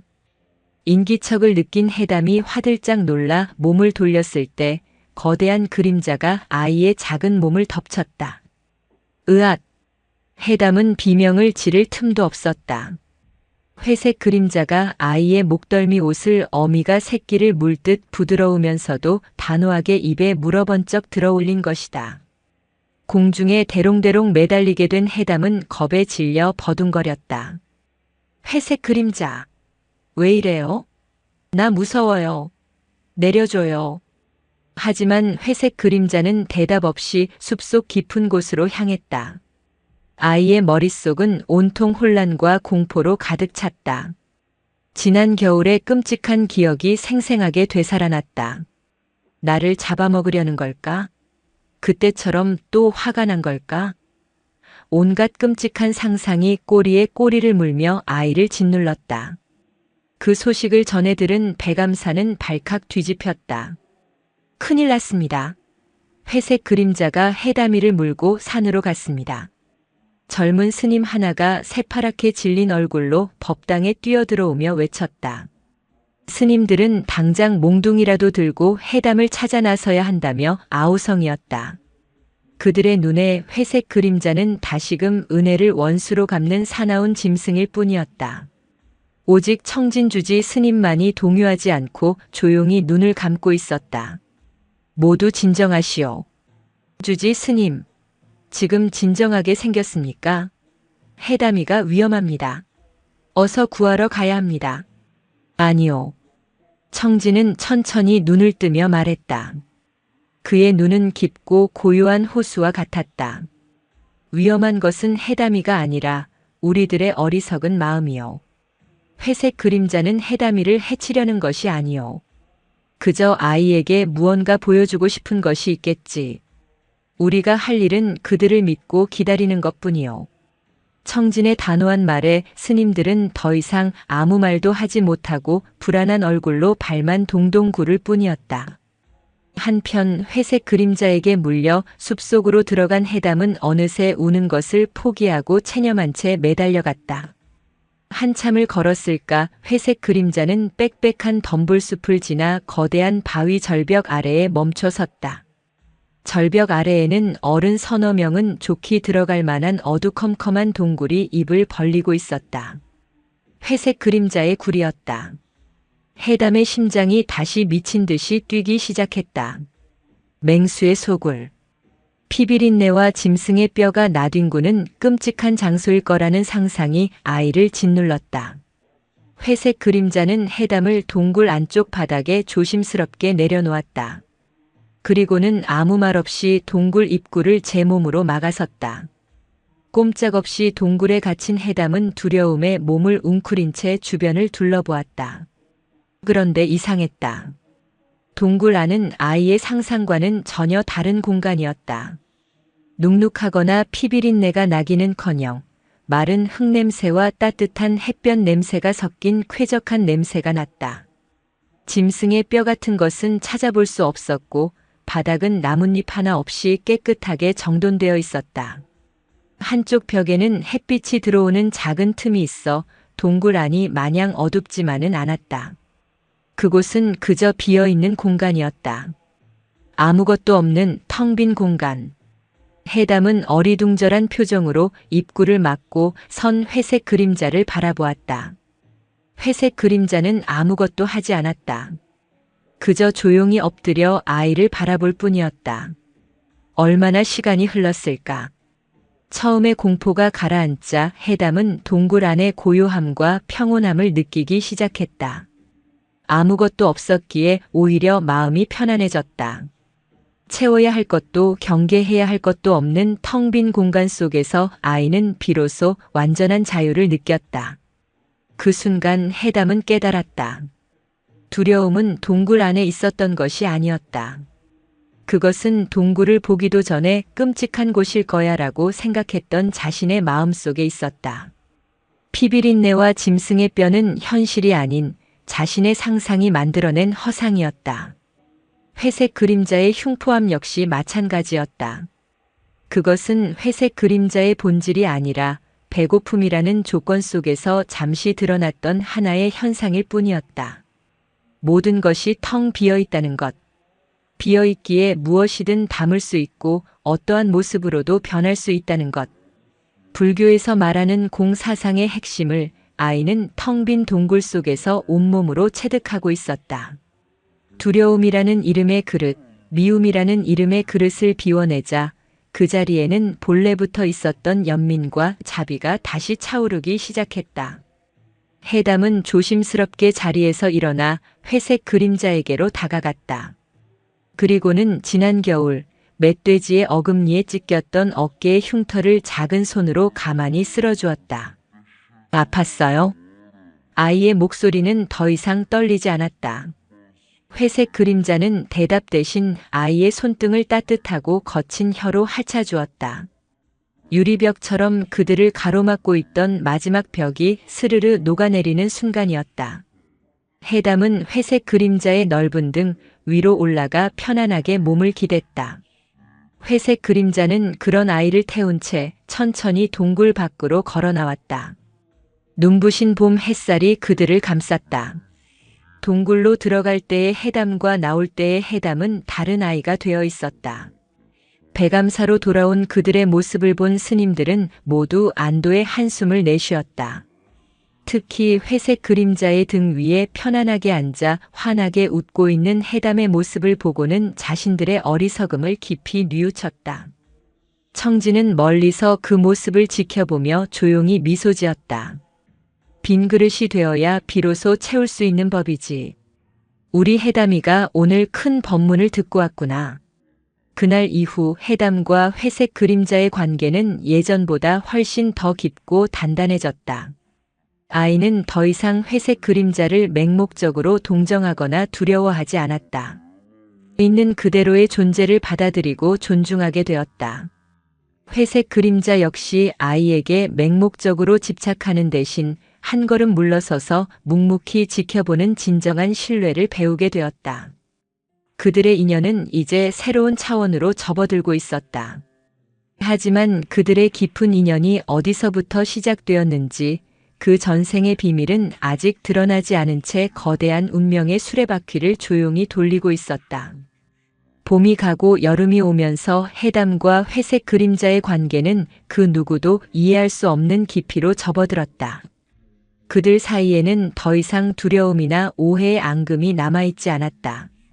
마치 하나의 영혼이 둘로 나뉜 듯 말없이 서로의 존재를 느끼고 기대는 것이 그들의 유일한 소통 방식이 되었다. 해담은 더 이상 그저 천진난만한 동자승이 아니었다. 아이의 눈빛은 맑은 하늘처럼 투명하면서도 동시에 모든 것을 품은 깊은 밤하늘처럼 헤아릴 수 없는 깊이를 지니게 되었다. 좌선을 할 때면 내 살배기 아이의 것이라고는 믿기 힘든 평온함과 고요함이 그 작은 몸을 감쌌다. 변화는 아이의 잠속에서 시작되었다.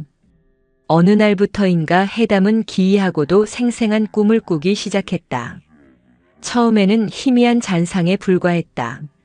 살을 애는 듯한 추위, 끝없이 펼쳐진 설원, 그리고 백가죽이 등에 달라붙는 듯한 지독한 굶주림의 감각.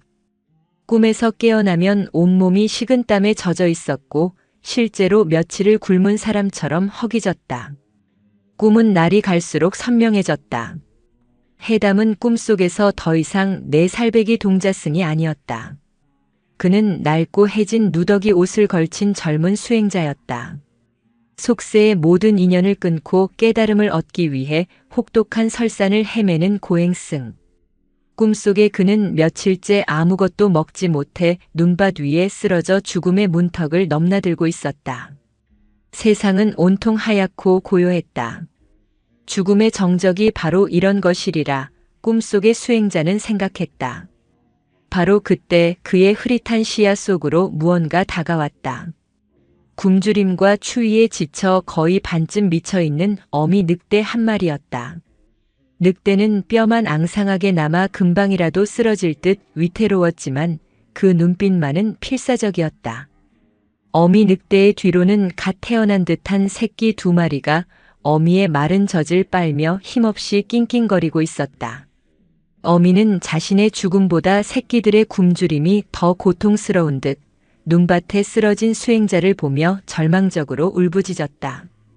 수행자는 자신을 향해 다가오는 늑대를 보며 두려움을 느끼지 않았다. 오히려 깊은 연민과 자비심이 솟아올랐다. 그는 자신의 이 육신이 그저 잠시 머무는 껍데기에 불과하다는 것을 알고 있었다. 굶주림에 죽어가나 늑대에게 먹혀 죽어가나 이 몸이 결국 흙으로 돌아가는 것은 마찬가지. 그렇다면 이 보잘것없는 육신을 저 굶주린 생명들을 위해 기꺼이 내어주는 것이야말로 가장 큰 보시가 아니겠는가. 꿈속의 수행자는 마지막 남은 힘을 다해 몸을 바로 하고 늑대 앞에 조용히 무릎을 꿇었다. 그의 마음은 놀랍도록 평온했다. 그는 어미 늑대를 향해 나지막이 속삭였다. 가여운 중생이여, 나와 그대의 고통이 다르지 않구나. 부디 나의 이 육신을 취하여 그대와 새끼들의 굶주림을 면하고 생명을 이어가거라. 어미 늑대는 처음에는 경계하며 뒷걸음질 쳤다. 인간의 냄새, 그리고 그에게서 풍겨나오는 기이하고도 평온한 기운에 혼란스러워했다. 하지만 새끼들의 애처로운 울음소리가 어미의 마지막 남은 이성을 마비시켰다. 늑대는 더 이상 망설이지 않았다. 꿈은 언제나 그 장면에서 끝이 났다. 해담이 꿈에서 깨어났을 때 그의 어깨에서는 늘 칼로 베인 듯한 날카로운 통증이 느껴졌다. 그는 울면서 자신의 방에서 뛰쳐나왔다. 꿈이 너무나도 생생하여 현실과 구분이 되지 않을 정도였다. 청진은 밤마다 악몽에 시달리는 아이를 안쓰럽게 다독여 주었지만 아이의 고통을 덜어줄 방법은 없었다. 스님, 너무 아파요. 어깨가 너무 아파요. 해담은 자신의 오른쪽 어깨를 붙잡고 울먹였다. 청진이 아이의 옷을 걷어 어깨를 살펴보았지만 그곳에는 아무런 상처도 없었다. 그저 깨끗하고 하얀 아이의 살결뿐이었다. 해담은 그 꿈의 의미를 이해할 수 없었다. 하지만 꿈이 반복될수록 꿈속 수행자의 마음이 바로 자신의 마음처럼 느껴지기 시작했다. 굶주린 늑대 가족을 향한 끝없는 연민, 자신의 몸을 기꺼이 내어주었던 수행자의 대자비심이 해담의 영혼 깊은 곳에 파도처럼 밀려왔다. 그러던 어느 맑은 날 오후였다. 해담은 여느 때처럼 언덕 위에서 회색 그림자와 함께 시간을 보내고 있었다.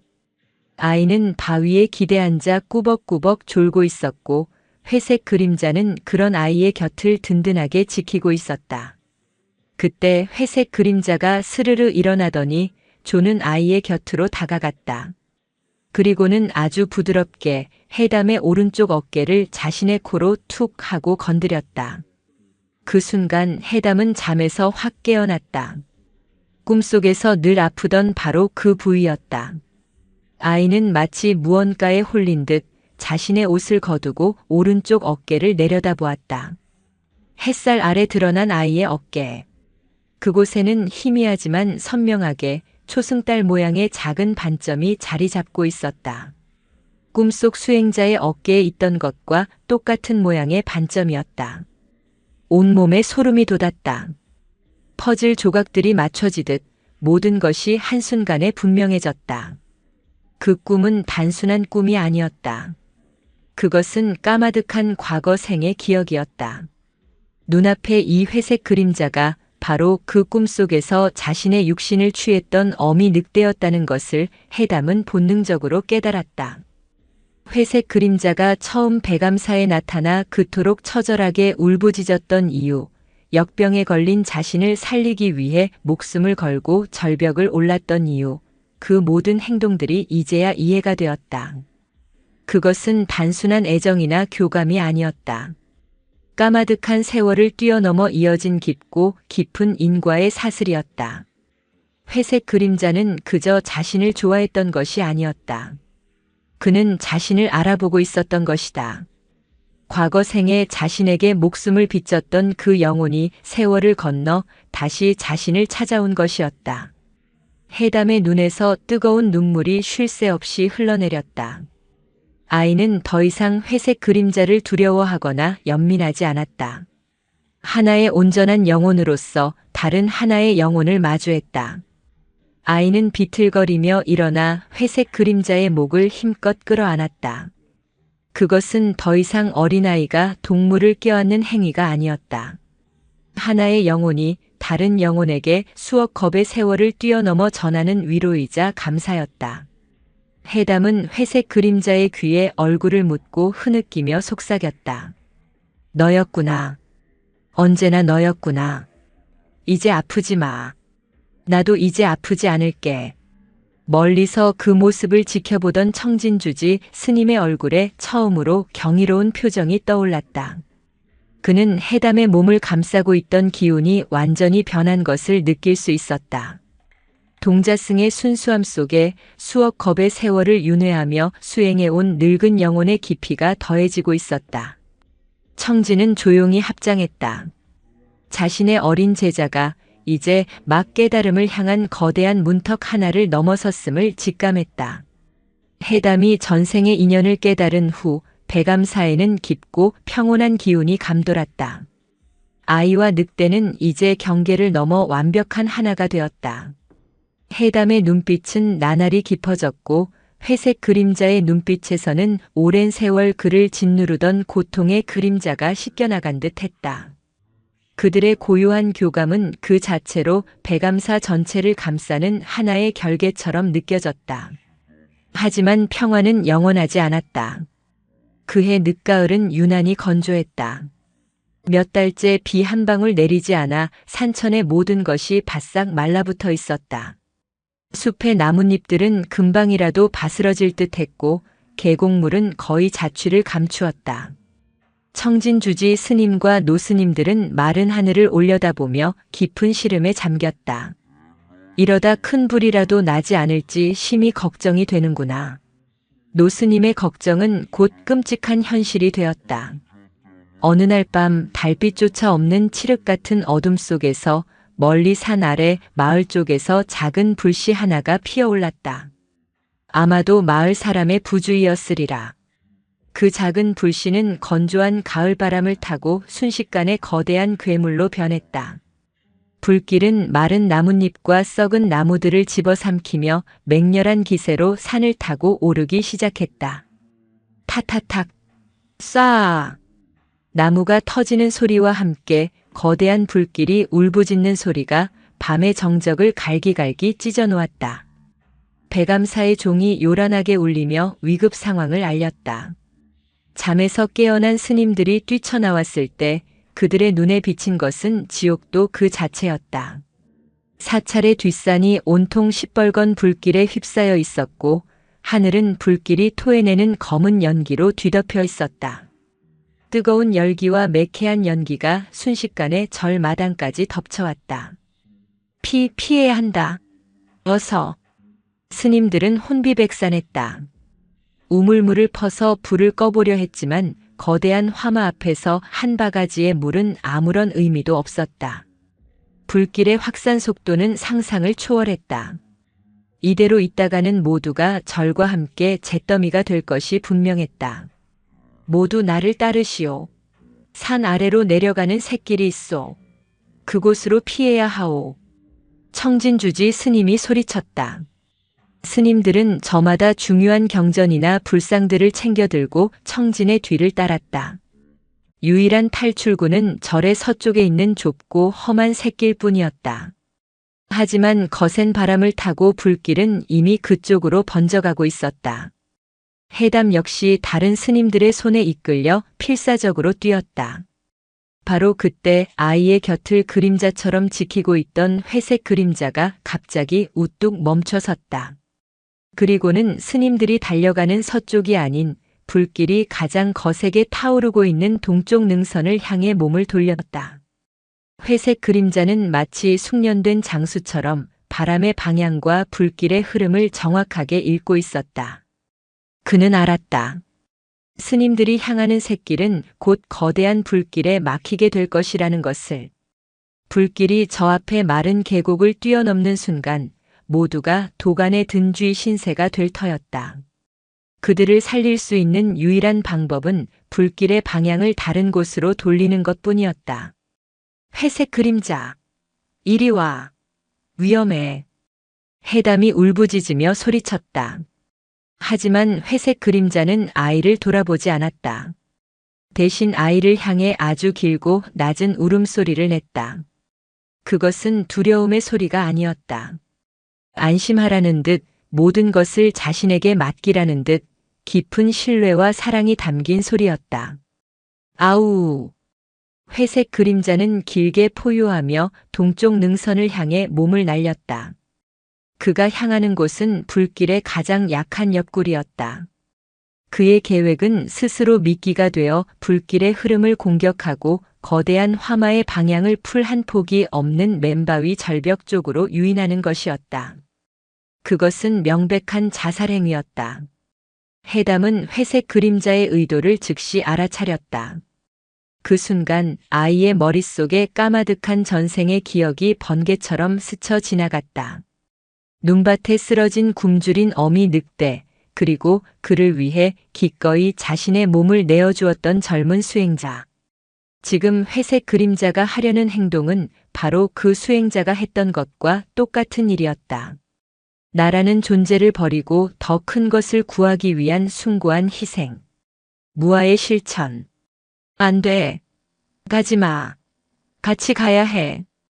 해담은 스님들의 손을 뿌리치고 회색 그림자를 향해 달려가려 했다. 하지만 청진이 아이를 단단히 붙잡았다. 해담아, 정신 차리거라. 저것이 저 녀석의 길이다. 우리는 살아야 한다.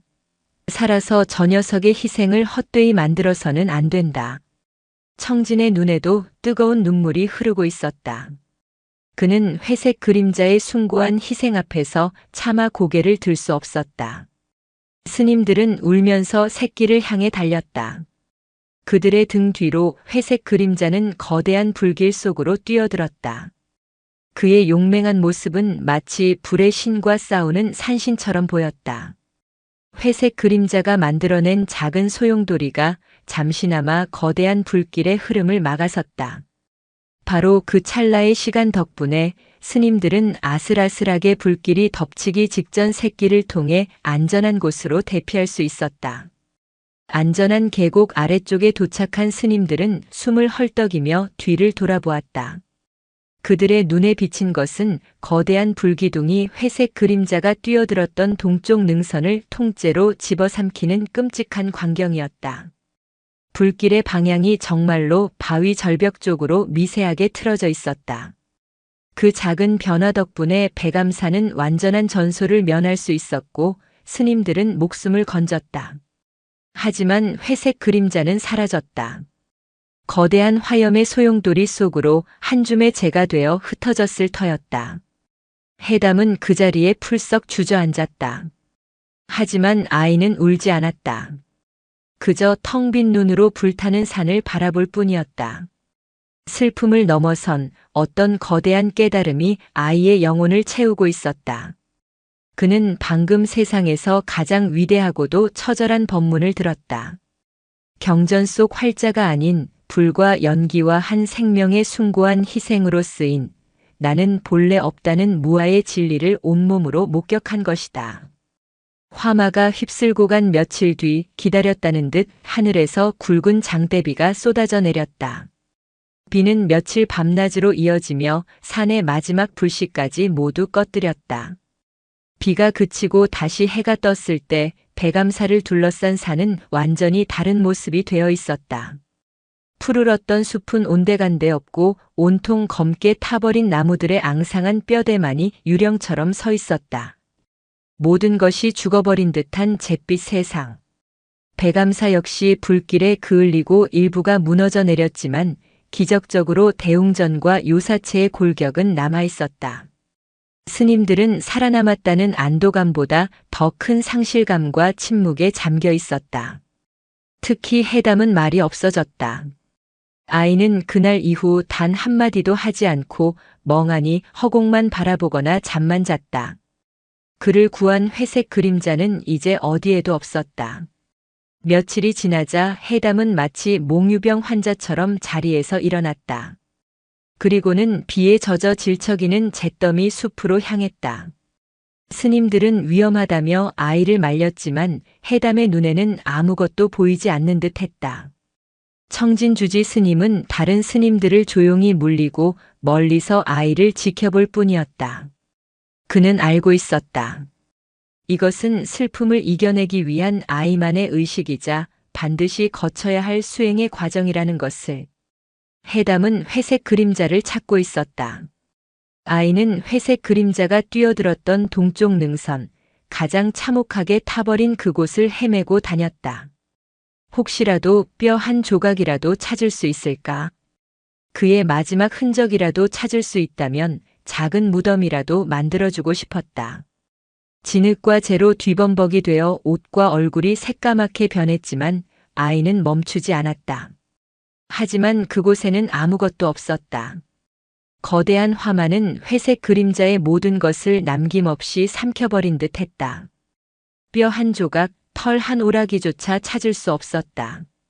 모든 것이 그저 검은 재가 되어 비에 씻겨 내려가고 있을 뿐이었다. 희망이 절망으로 바뀌는 순간 해담은 검게 타버린 나무 밑동에 주저앉아 마침내 참았던 울음을 터뜨렸다. 회색 그림자는 이제 정말로 이 세상에서 완전히 사라져버렸다고 소멸해버렸다고 생각했다. 아이의 서러운 울음소리가 잿더미가 된 고요한 산에 메아리 쳤다. 한참을 울어 눈물마저 말라버렸을 때였다. 해담은 무심코 자신의 발밑을 내려다보았다. 그런데 그곳에 검은 잿더미를 뚫고 아주 작은 연두빛 싹 하나가 고개를 내밀고 있었다. 모든 것이 죽어버린 절망의 땅에서 피어난 기적 같은 생명이었다. 아이는 홀린 듯이 그 작은 싹을 향해 손을 뻗었다. 그때 해담은 또 다른 것을 발견했다. 자신이 서 있는 곳, 그리고 작은 싹이 돋아난 그 주변의 흙이 다른 곳보다 단단하게 다져져 있었다. 그것은 회색 그림자의 발자국이었다. 생전에 회색 그림자가 늘 다니던 길, 그의 육중한 몸이 수없이 밟고 지나가며 다져놓은 흔적이었다. 불길은 땅 위를 휩쓸고 지나갔지만 단단하게 다져진 땅속 깊은 곳까지는 파고들지 못했다. 그 덕분에 땅속에 잠들어 있던 작은 씨앗이 목숨을 부지할 수 있었던 것이다. 해담은 자리에서 벌떡 일어났다. 그는 더 이상 뼈를 찾지 않았다. 대신 회색 그림자의 발자국을 찾아 나섰다. 희미하게 남은 발자국들을 따라 걷기 시작하자 놀라운 것들이 보이기 시작했다. 회색 그림자가 늘 쉬어가던 커다란 바위 그늘 아래에는 불길을 피한 작은 들쥐 가족이 웅크리고 있었다. 회색 그림자가 파놓았던 옹달샘 주변에는 타지 않은 이끼들이 파랗게 돋아나 있었고 그 물을 마시기 위해 작은 새들이 모여들고 있었다.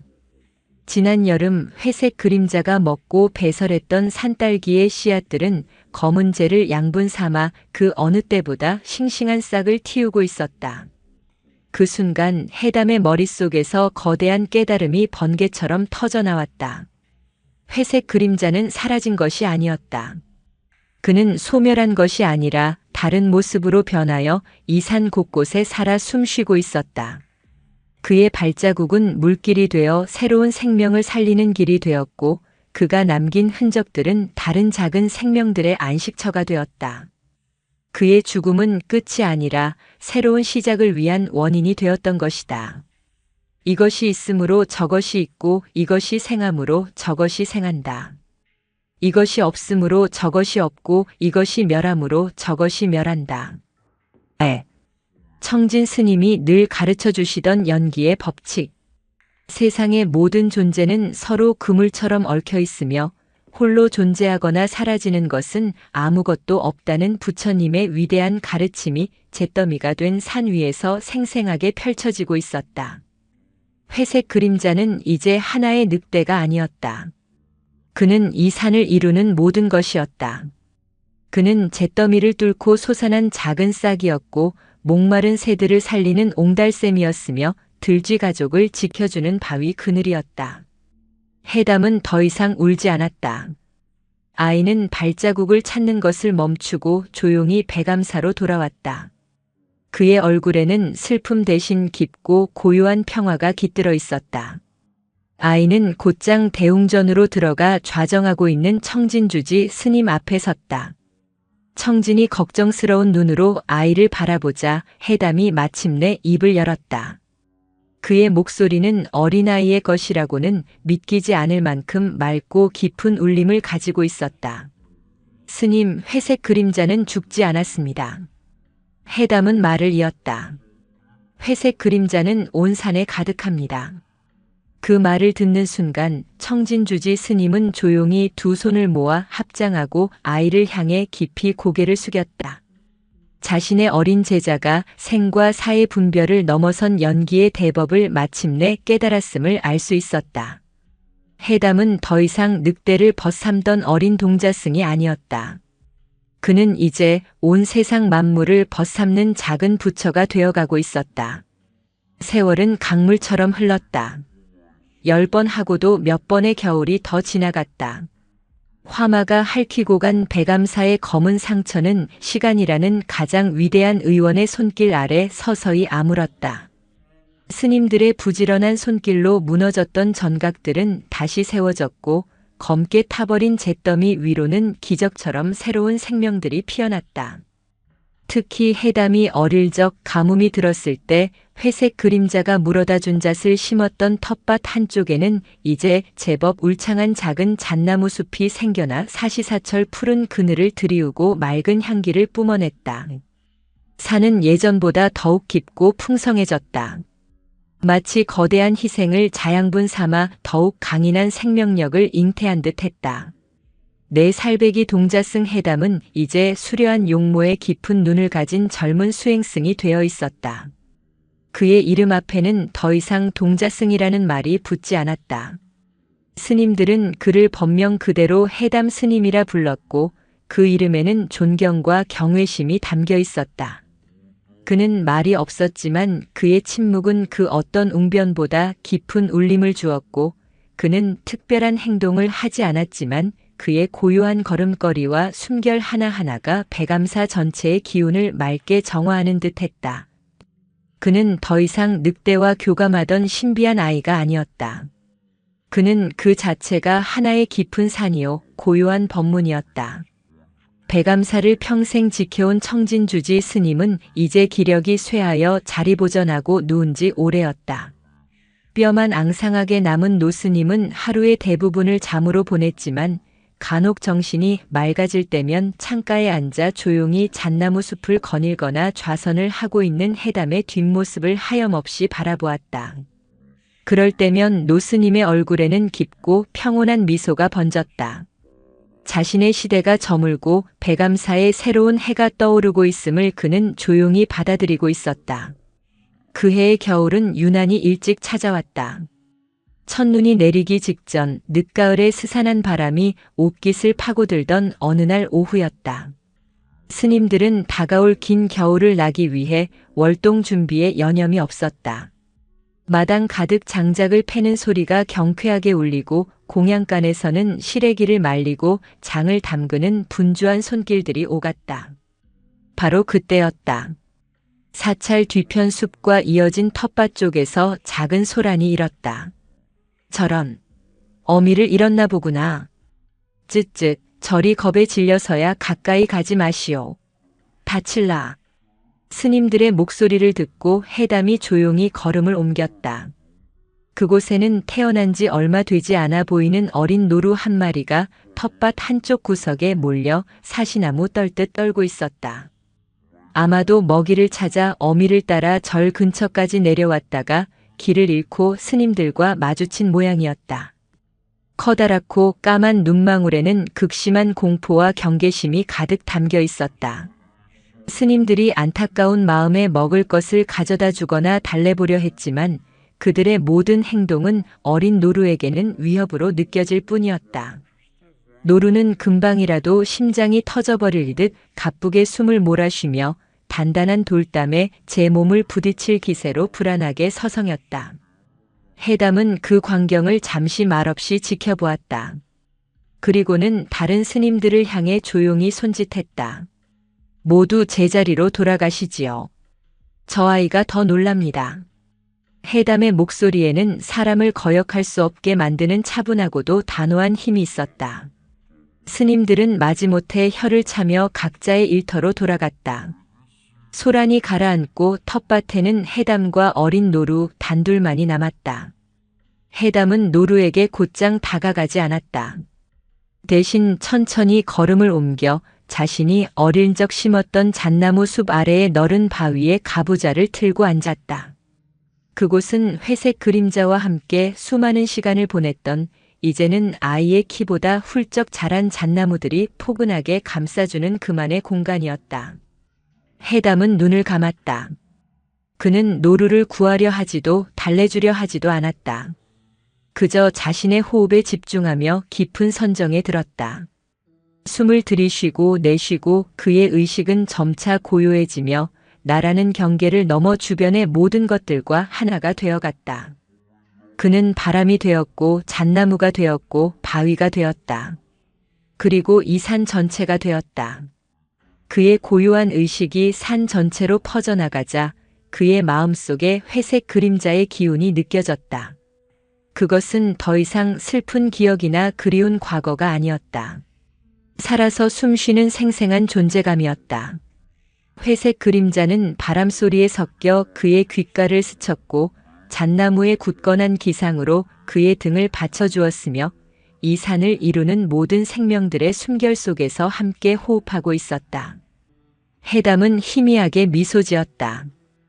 회색 그림자가 남기고 간 가장 큰 가르침은 희생이나 사랑이 아니었다. 그것은 바로 나라고 할 만한 실체는 본래 없으며 모든 존재는 서로 연결되어 있다는 연기의 진리 그 자체였다. 지금 이 순간 자신은 회색 그림자가 되고 회색 그림자는 자신이 되어 하나의 숨을 쉬고 있었다. 시간이 얼마나 흘렀을까? 극심한 공포에 떨던 어린 노루는 자신을 위협하던 모든 소음과 움직임이 사라지자 조금씩 안정을 되찾기 시작했다. 노루는 조심스럽게 고개를 들어 주위를 살폈다. 그저 잣나무 아래에 미동도 없이 앉아있는 수행승 한 명뿐이었다. 그런데 이상했다. 그 수행승에게서는 어떠한 위협적인 기운도 느껴지지 않았다. 오히려 거대한 나무나 오래된 바위처럼 편안하고 고요한 기운만이 파도처럼 밀려와 자신의 불안한 마음을 잠재워주는 듯 했다. 노루의 가쁜 숨이 점차 잦아들었다. 경계심으로 가득 찼던 까만 눈망울에 호기심이 서리기 시작했다. 저 사람은 누구일까? 왜 나를 해치려 하지 않을까? 노루는 아주 천천히 한 걸음 한 걸음 해담을 향해 다가가기 시작했다. 마른 풀을 밟는 소리조차 내지 않으려는 듯 조심스러운 걸음이었다. 마침내 노루는 해담의 바로 앞에서 걸음을 멈췄다. 그리고는 가만히 앉아있는 그의 옷자락 냄새를 킁킁 맡았다. 땀 냄새나 음식 냄새가 아닌 맑은 풀 냄새와 흙 냄새, 그리고 햇살 냄새가 났다. 노루는 더 이상 두려움을 느끼지 않았다. 오히려 어미의 곁에 있을 때처럼 깊은 안정감을 느꼈다. 노루는 해담의 무릎 옆에 자신의 작은 몸을 말고 편안하게 자리를 잡고 앉았다. 마치 아주 오랫동안 기다려온 안식처를 찾은 듯 했다. 고요한 평화가 그들 주위를 감쌌다. 바로 그때 숲 쪽에서 나뭇가지가 부러지는 소리가 들렸다. 어린 노루를 애타게 찾던 어미 노루가 마침내 모습을 드러낸 것이다. 어미 노루는 자신의 새끼가 낯선 인간의 바로 곁에 누워있는 것을 보고는 순간 흠칫하며 경계 태세를 취했다. 하지만 그 경계심도 잠시, 어미 노루는 이내 평온한 기운의 근원이 바로 저 수행승에게서 나오고 있음을 알아차렸다. 어미 노루는 더 이상 불안해하지 않았다. 천천히 해담에게 다가와 마치 감사를 표하듯 그의 앞에서 깊이 고개를 숙였다. 인간과 짐승의 경계를 넘어선 생명과 생명 사이의 깊은 교감이었다. 어린 노루는 어미를 보고 반갑게 일어나 달려갔고 두 모자는 서로의 몸을 비비며 재회의 기쁨을 나누었다. 그리고는 다시 한번 해담이 앉아있는 쪽을 돌아본 뒤 조용히 숲속으로 사라졌다. 요사체 창가에 앉아 이 모든 광경을 처음부터 끝까지 지켜보고 있던 청진 노스님의 뺨 위로 한 줄기 뜨거운 눈물이 흘러내렸다.